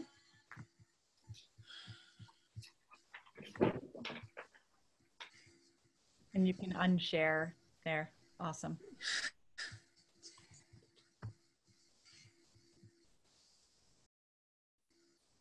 we just give it up for Sarah Sternad for one more moment, that is juggling about 70 different tasks behind the scenes that nobody sees, that is making tonight possible. Woo! We'll get proper thank yous, but since you're on the screen right now, we have to. We just have to right now. Thanks for the info, Shane, on 519. My God, such a great list. We're going to clean it up and send it around. And Rabbi Stephen Booth Nadav said, paying the person who cleans our house. That's a wonderful way, wonderful way. Find a way to step up tomorrow and make someone's life freer, more dignified, and more loved, just with a gift. Okay, so handing it back to Sarah. Let's do it. All right, you just want me to say the bracha? Baruch atah Adonai Eloheinu ruach haolam borei peri hagafen. Amen. Thank you, Sarah. And we have risen our third cup. We have revealed the afikomen and the list that will go to all of you. And hopefully with that, we raise the bar on how we walk our talk in so many ways moving forward. With that, we're going to move from our third cup and this almost last step to how we say thank you. I'm having it over back to our feast queens, the afikomen stealer over there, Shira. Stealer of the afikomen, but chef of chefs. Compliments to the chefs tonight and to the chefs everywhere. I don't know about you, but Liz Alpern concocted with every herb she could find in the back of our refrigerator a faux-based matzo ball soup with these huge cilantro-packed matzo balls of just pure soup love. So thank you, Liz, and thank you to all the chefs out there. So we want to know, we are feeling so grateful for all the flavors that we had here tonight. The pho broth matzo ball, the sweet charoset, the gefilte fish. But what are some of the flavors that you tasted tonight? We are feeling grateful for flavors. Put it in the chat. What are some of the flavors that you tasted tonight? Let's have a gratitude moment for the experience of the feast. Yeah, right. Spicy Moroccan carrots, nutmeg, barbecue sauce, nice amba, coconut curry tofu, matzo ball, miso matzah, strips of horseradish, chili peppers, wine. Yes, wine is critical right now. Ice cream. Simmis for the first time. I love it. Gefilte fish. Shout out. Bolognese, wow. Wasabi mayo, ginger, vegan sausage, beet, cabbage, borscht. Yes, I love borscht. You're talking my language, everybody. Thank you to the Yemenite chefs. soup. Thank you to the chefs. A couple more shout outs with great gratitude for all their work tonight and putting this together, but also all their work out there in the world. Thank you to the green team. If you were on the green team and you were somewhere on this Zoom, could you please put a, I don't know, what can we, hand up, wave your hands so we can send you a lot of love.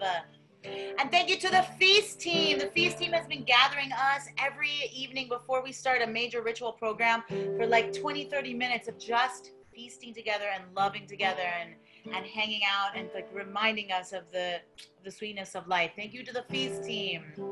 Thank you to our healers. Thank you to so many who have joined us on our daily soul spas and in our gatherings online, bringing music and massage of the soul, bringing yoga, bringing meditation. Thank you to the healers. Thank you to the healers.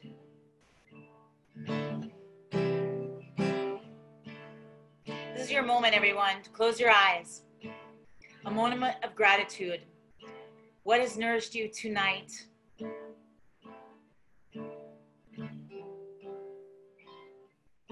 What is nourishing you in your orbit now, in your aura now, in your orbit now? What is nourishing you these days? This is a moment of thanks.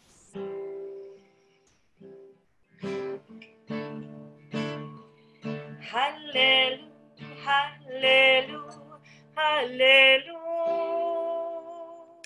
hallelujah, hallelujah, hallelujah. So much to praise tonight. Open up your mouth, take a deep breath, and sing with me. Hallelujah, hallelujah, hallelujah, hallelujah, hallelujah, hallelujah, hallelujah, hallelujah. You can keep adding more hallels and thank yous right into the chat. Hallelujah, hallelujah, hallelujah, hallelujah, hallelujah, hallelujah,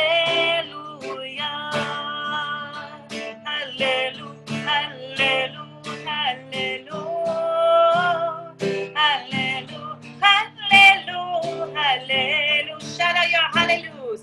Hallelujah, hallelujah, hallelujah, hallelujah, hallelujah, hallelujah, hallelujah, hallelujah, hallelujah, hallelujah, hallelujah, hallelujah.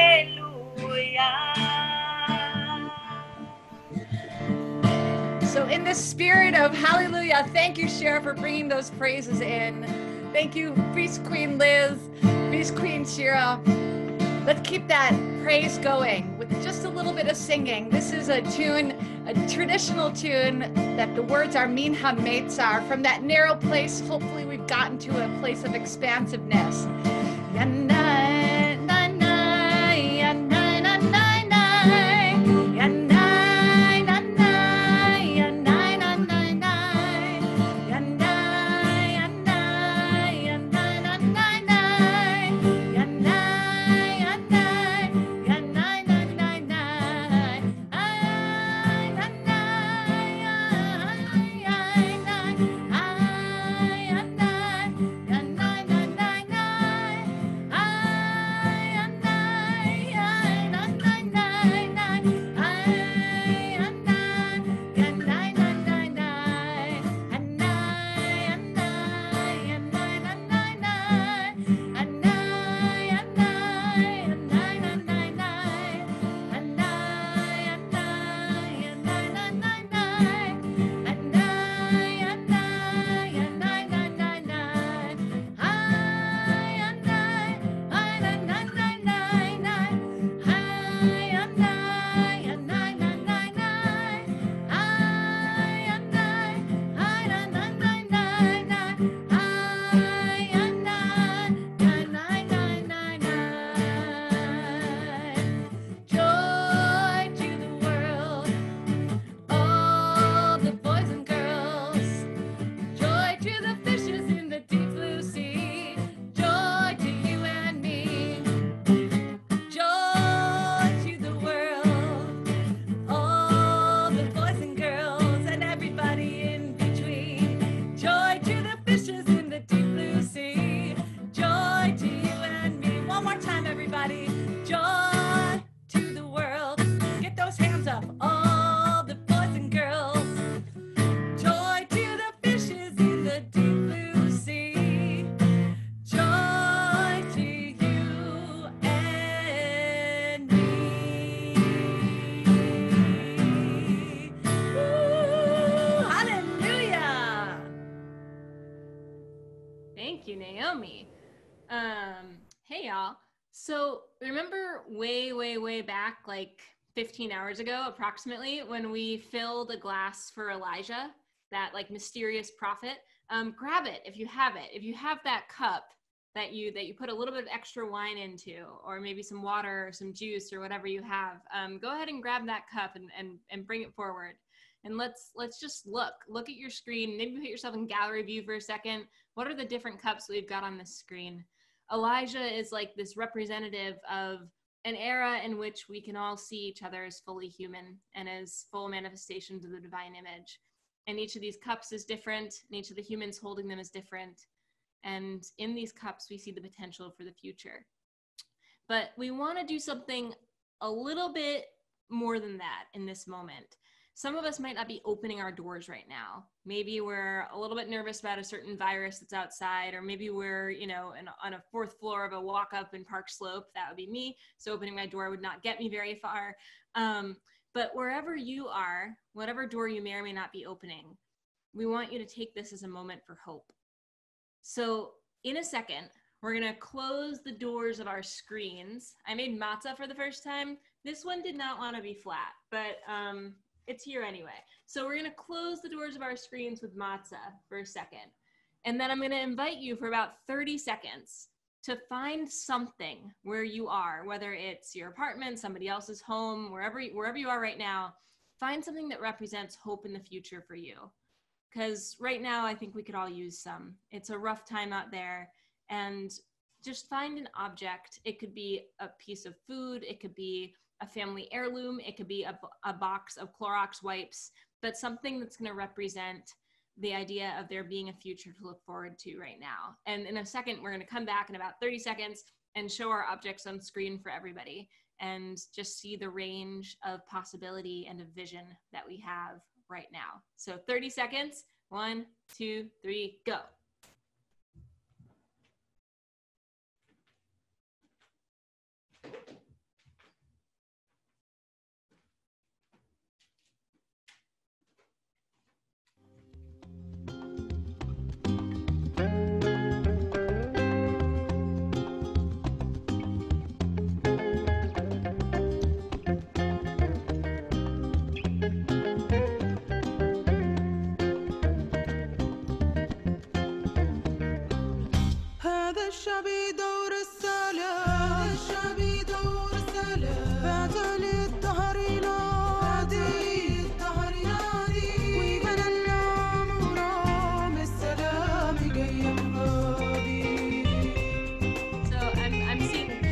I'm seeing flowers. I'm holding up a paperweight that somebody gave me, like, I think my dad gave it to me like 20 years ago, but it's a piece of music all crumpled up. But it still retains this use because it's like, oh, we're not going to play this anymore, but it's going to have another purpose. So whatever you brought, I want you to look at it for a second, like hold it in your hands. If it's an object that's not like a rabbit or a cat or a dog that will run away, hold it in your hands for 1 second and look at it and say to it, whisper to it, the future is still coming. There is a possibility. We will get through this. The future is coming. There's still possibility. We will get through this. And for the next week of Passover and the weeks and months to come, however long this period of Corona carries on, however long we're dealing with all the struggles in our lives, just know that something's got your back because you decided it had your back. And really, we might be thinking we're looking for an old man with a beard, but Elijah looks like this screen, filled up with every single one of us, with everything that we hold. So open the door, take a big breath, move that matzah across, and here we are, entering into this new age together.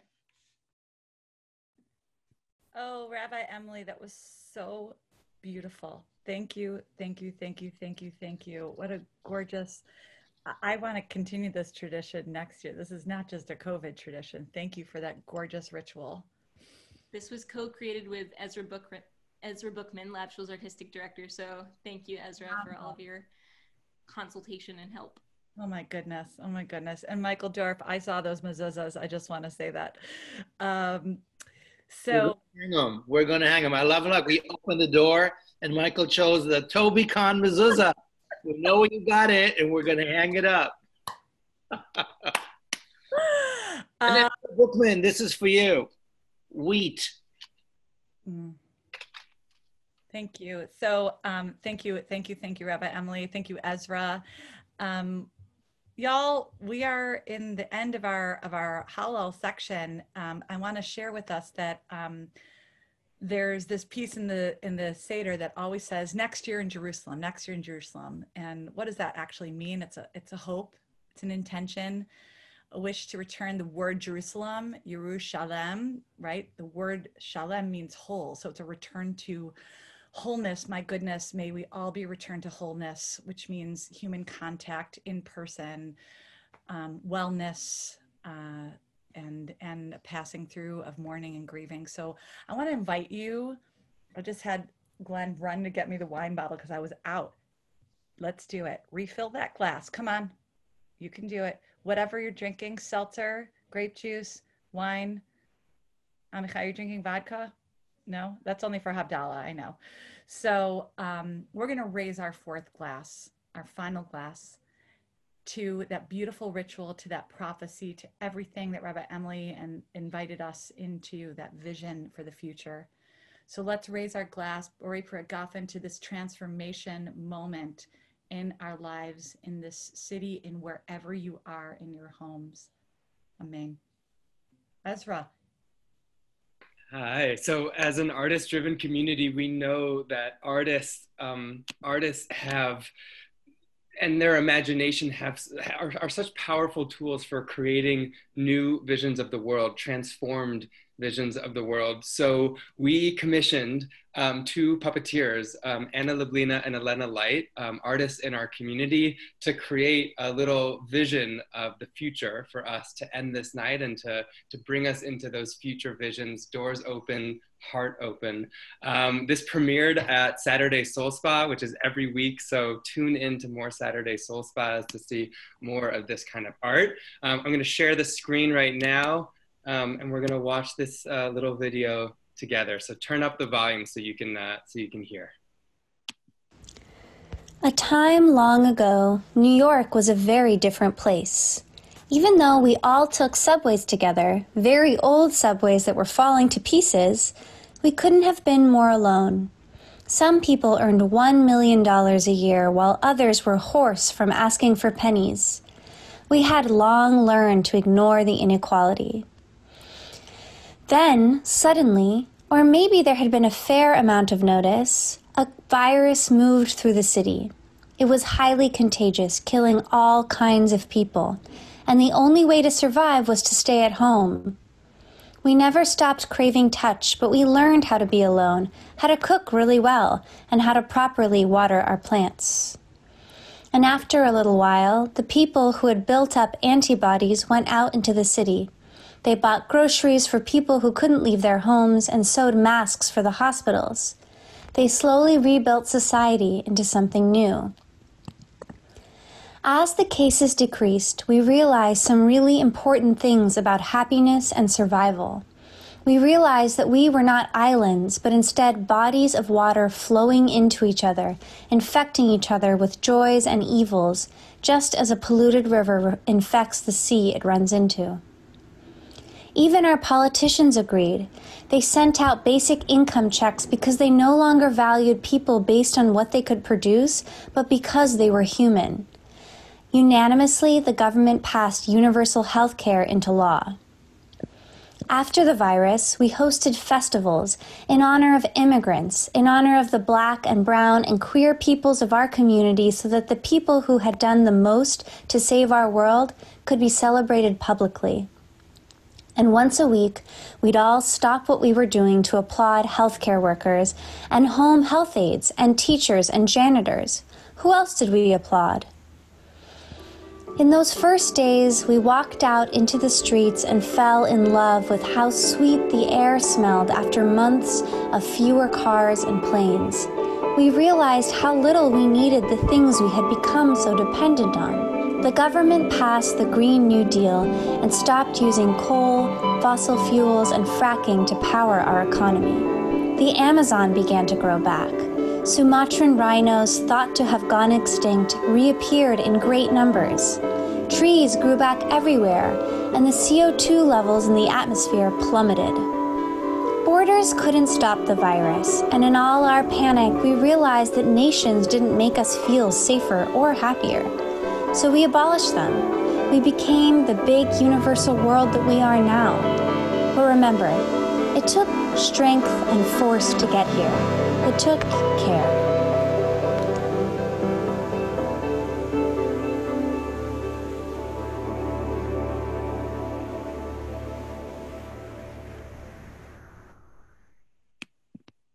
Oh my goodness. Wow, wow, wow, wow. Ezra, thank you for bringing Anna into our midst. Thank you for the artistry that you're bringing to us. And I want to share the... Anna and Elena, they're on the call right now. Thank you. Oh my gosh, great. Oh, can we spotlight for a moment? Can we find them? Yes, I'm gonna, yeah. Yay! Hello. Thank you guys so much for such a beautiful Seder. Thank you for your contributions and your gifts. Thank you. Thank you for your beautiful art and vision. And we're gonna share this vision, all of us right now. I wanna call upon a couple of our guest ritual leaders who are here to answer this question. But I would like to pose this last question to all of you too, to share in the chat. By the way, I'm Naomi Lass. I haven't introduced myself. Hello. I'm one of the ritual leaders here at LabShul. So let's think together, you know, just so inspired by that last video. What is one wild hope and vision for wholeness, that shalom that you have for the world this time next year? What's gonna carry through from the beautiful moments of connection that we're experiencing, or any wild visions that you have, whether it's the Green New Deal or anything at all. So let's fill that chat. And I would love to call upon my friend, Reverend Micah, to answer that question. Will you lift us? Well, the short answer is that I want every single thing that was in that video. And in addition, I want more and more artists getting platforms where they can show us prophetic visions like that. They show us where we've been, they show us who we are, and they show us what we can be. So thank you, artists. I want more and more artists being funded so that they can create those visions. I want freedom for all. And I want to be able to hug all of you and feel safe about it. Thank you, Micah. And thank you for being such a conduit and portal for so many artists to express themselves at Judson Memorial Church and other places as well, too. And I think Koshin and Chodo are still on, I think. Are you there, friends? Hi, you guys. What is wild, wacky hope vision for wholeness for this time next year? Mine would be that the entire population of this world will come to the realization that actually Mother Nature's in charge, not us. And she shows it time and time again. Maybe this time we'll listen. She's giving us too many warnings that we're like really doing a bad job of taking care of our planet. And this is yet another kick in the ass that we need. That's my wish for next year. And my wish is that we start super locally and know at least 5 things and learn how to care for our neighbors. So like to know 20 of your neighbors and 5 things about each of them. And so that we begin to really learn how to care for the people immediately around us. And imagine that rippling out everywhere. Amen. Thank you, amen, amen. Naomi, the Borough Hall just to get some air with my 2-year-old, and I saw the weeds and the grass cracking through the sidewalk, and I said, aha, yes, she is still in charge. That's right. So thank you for that. Amichai, would you like to share something? I want to invite Esther Perel, who wasn't able to be with us earlier but is here now, to help us share a vision for the future. Thank you. Esther, thank you for joining us. Hello, my sister. Mwah. So one of the things I would love for us to carry with us to next year is the realization that while in the past we may have been free or freer physically and to move around, that didn't necessarily mean that we had freedom in our minds and in our heads and in our imagination. And that maybe one of the things that we are discovering is that there is a different kind of freedom in confinement, which is the freedom of the mind, of our imagination, which is limitless. That even when we may have boundaries around us because we are trapped in a small space and walls, we may actually use that entrapment to open up the visions that are inside our mind, our imagination, our dreams, and our wildest hope. That's what I would like for us for next year, is that we remember that freedom sometimes is actually how we respond to things and what we carry inside of us, and not just because we have the permission to walk on the street. L'chaim. Amen. Toda, Esther. Everybody to these and your visions, and so many that were in the chat room, and I see a lot of amens there. So let's raise it and toast to this moment. And I think I'm going to hand it to Amichai. Yes. So, my friends, to this fourth cup of revelations and visions and prophets and hopes, in this middle of this dire straits we're in, who knows what's ahead? Who knows where we'll be next year? Who will be next year? But we are guided by visions. So before we really take it to the wrap up of this gorgeous night, and I know size doesn't matter, nor numbers. There are 232 of us households online. So we're like the toughest who stick through it. It's still like 500 people, I just want to say. It's a beautiful crowd. Like, this is like nothing we've ever done before. Who knows how this is teach us to be here for each other in the present and the future. I want to share with you my vision for next year. So last night I led a complicated family Seder using our Seder. It was beautiful and ended within 2 hours. And it was 8:30 at night. And I was like, now what? So before I went to watch the 1923 Ten Commandments, which I'm going to put a link to in a little bit, because if you want an after party, this is the original C.C. DeMille. It's kind of radical. But I sat outside in the backyard under the full moon for a moment of, in between all the stress and all the concern and the anxieties and the deaths and the isolations and the days and weeks of really what's going on and the Passover stress.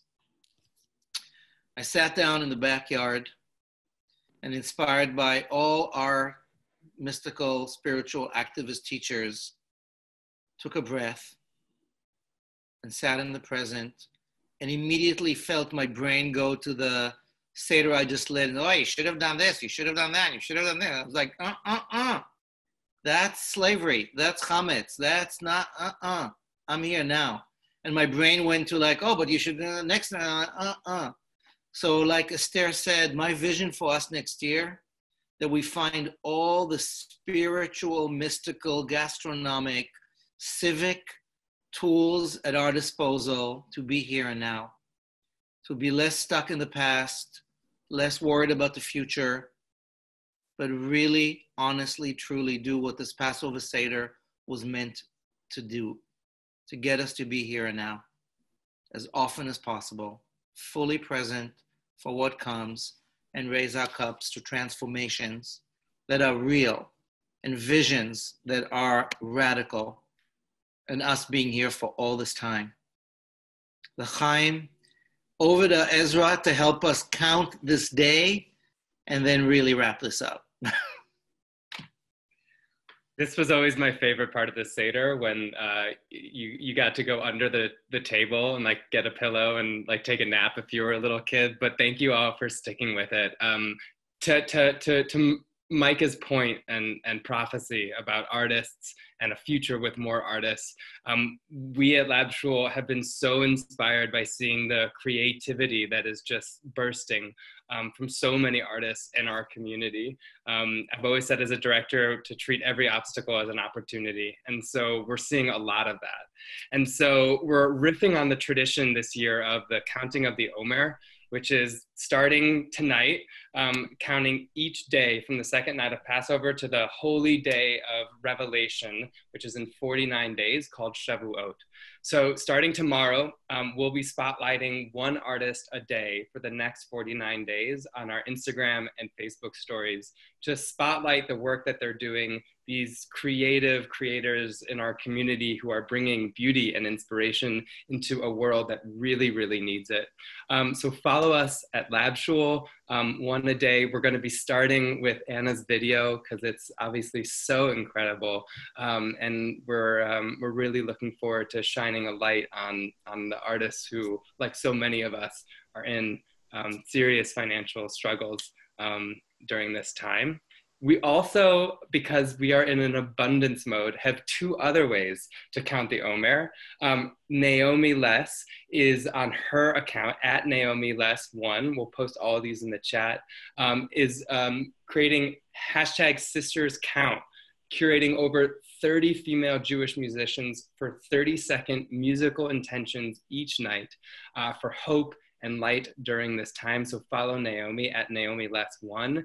And Rabbi Emily is counting the Omer with pictures of gratitude in her apartment, and maybe just briefly right outside on a short walk outside of her apartment using hashtag Omer in place. You can follow her at em.cohen and share your own posts of gratitude while you Omer in place.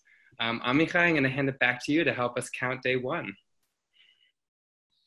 Wow. So this is a strange tradition. These days we're asked to make each day count and to count the days. Do we know what we're going to be 49 nights from now? Are we going to be out of here?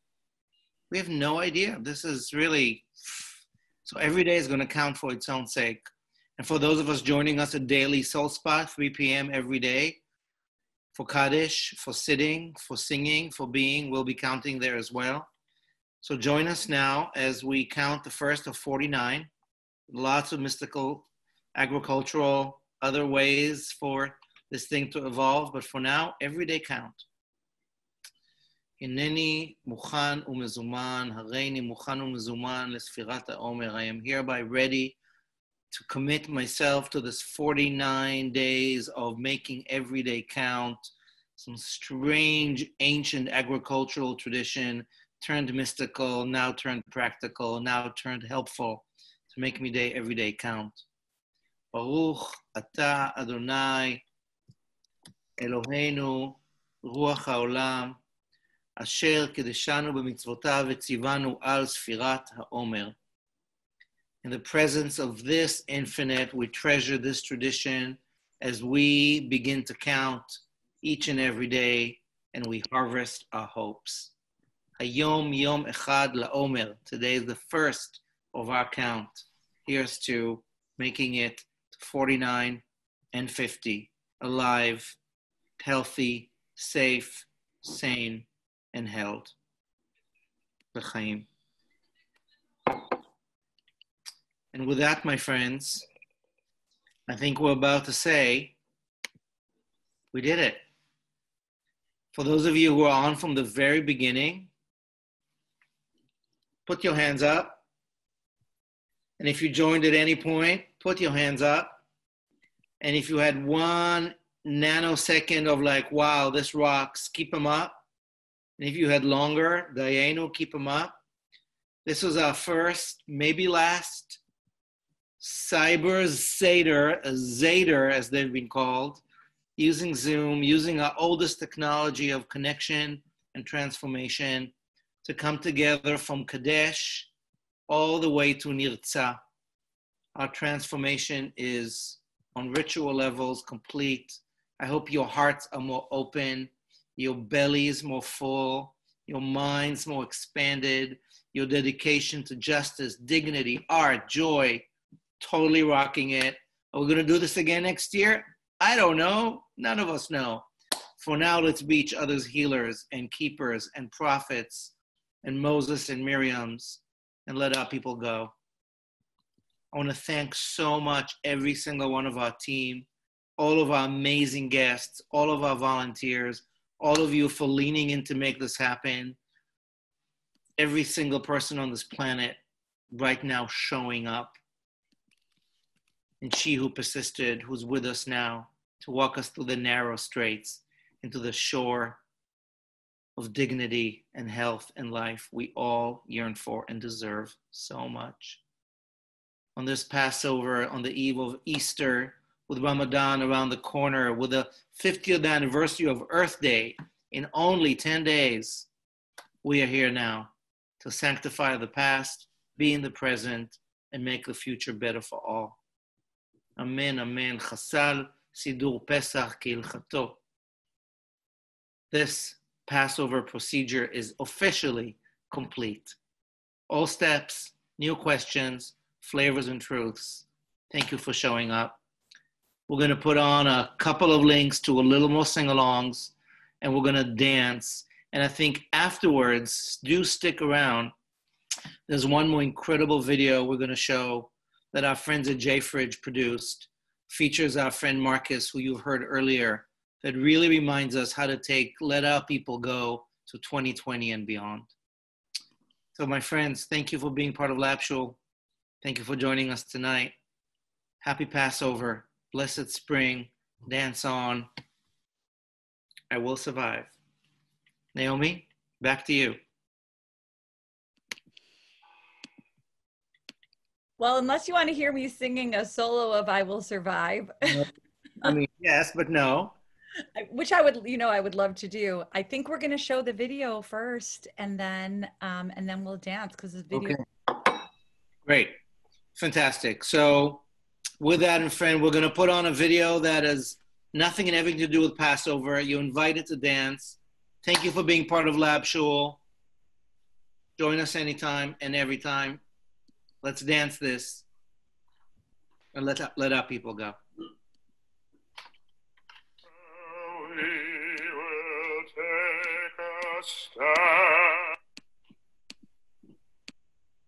One second. Thank you so much to everybody. This is a new song I just learned. It goes like this. We're having technical difficulties. We're having technical difficulties. Do your thing, Ezra. Having technical difficulties right now. Here we go. Together we will take a stand.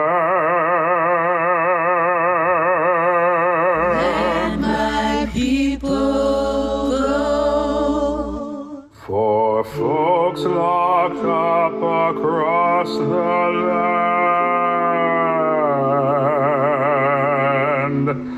let my people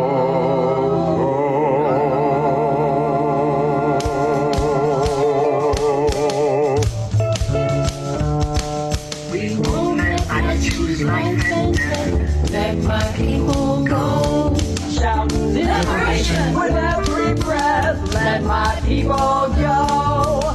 Rise up, neighbors. Close all the camps and jails. No more. Oh no. Let my people go. No estaremos bien hasta todos son libres. Deja ir a mi gente.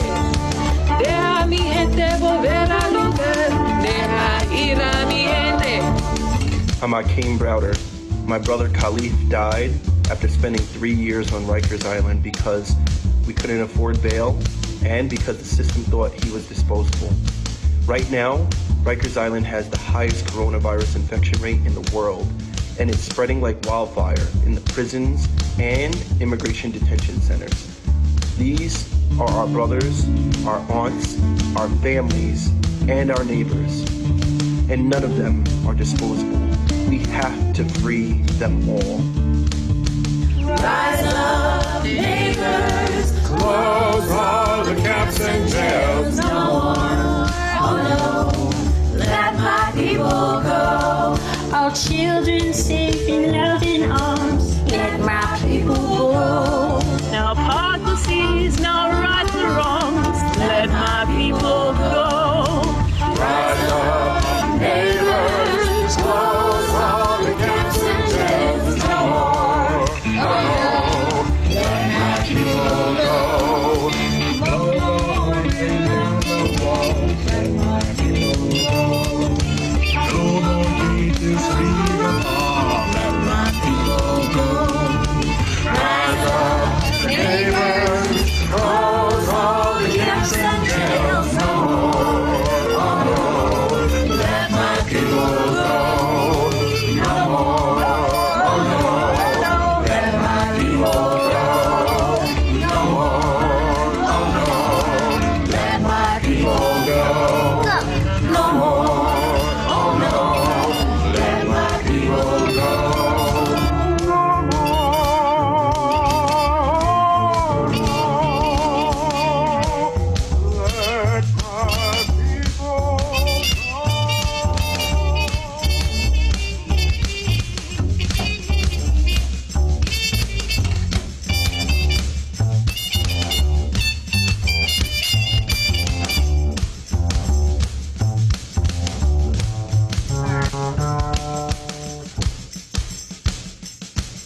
amazing.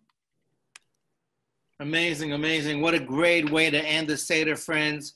One last request. If you need help in any way, we're here. Shira, Naomi, Emily, Ezra, Sarah, Greta, Marika, Sarah, we're all here to help, to support as needed tomorrow and the days ahead. We're community, we're family, and we're together.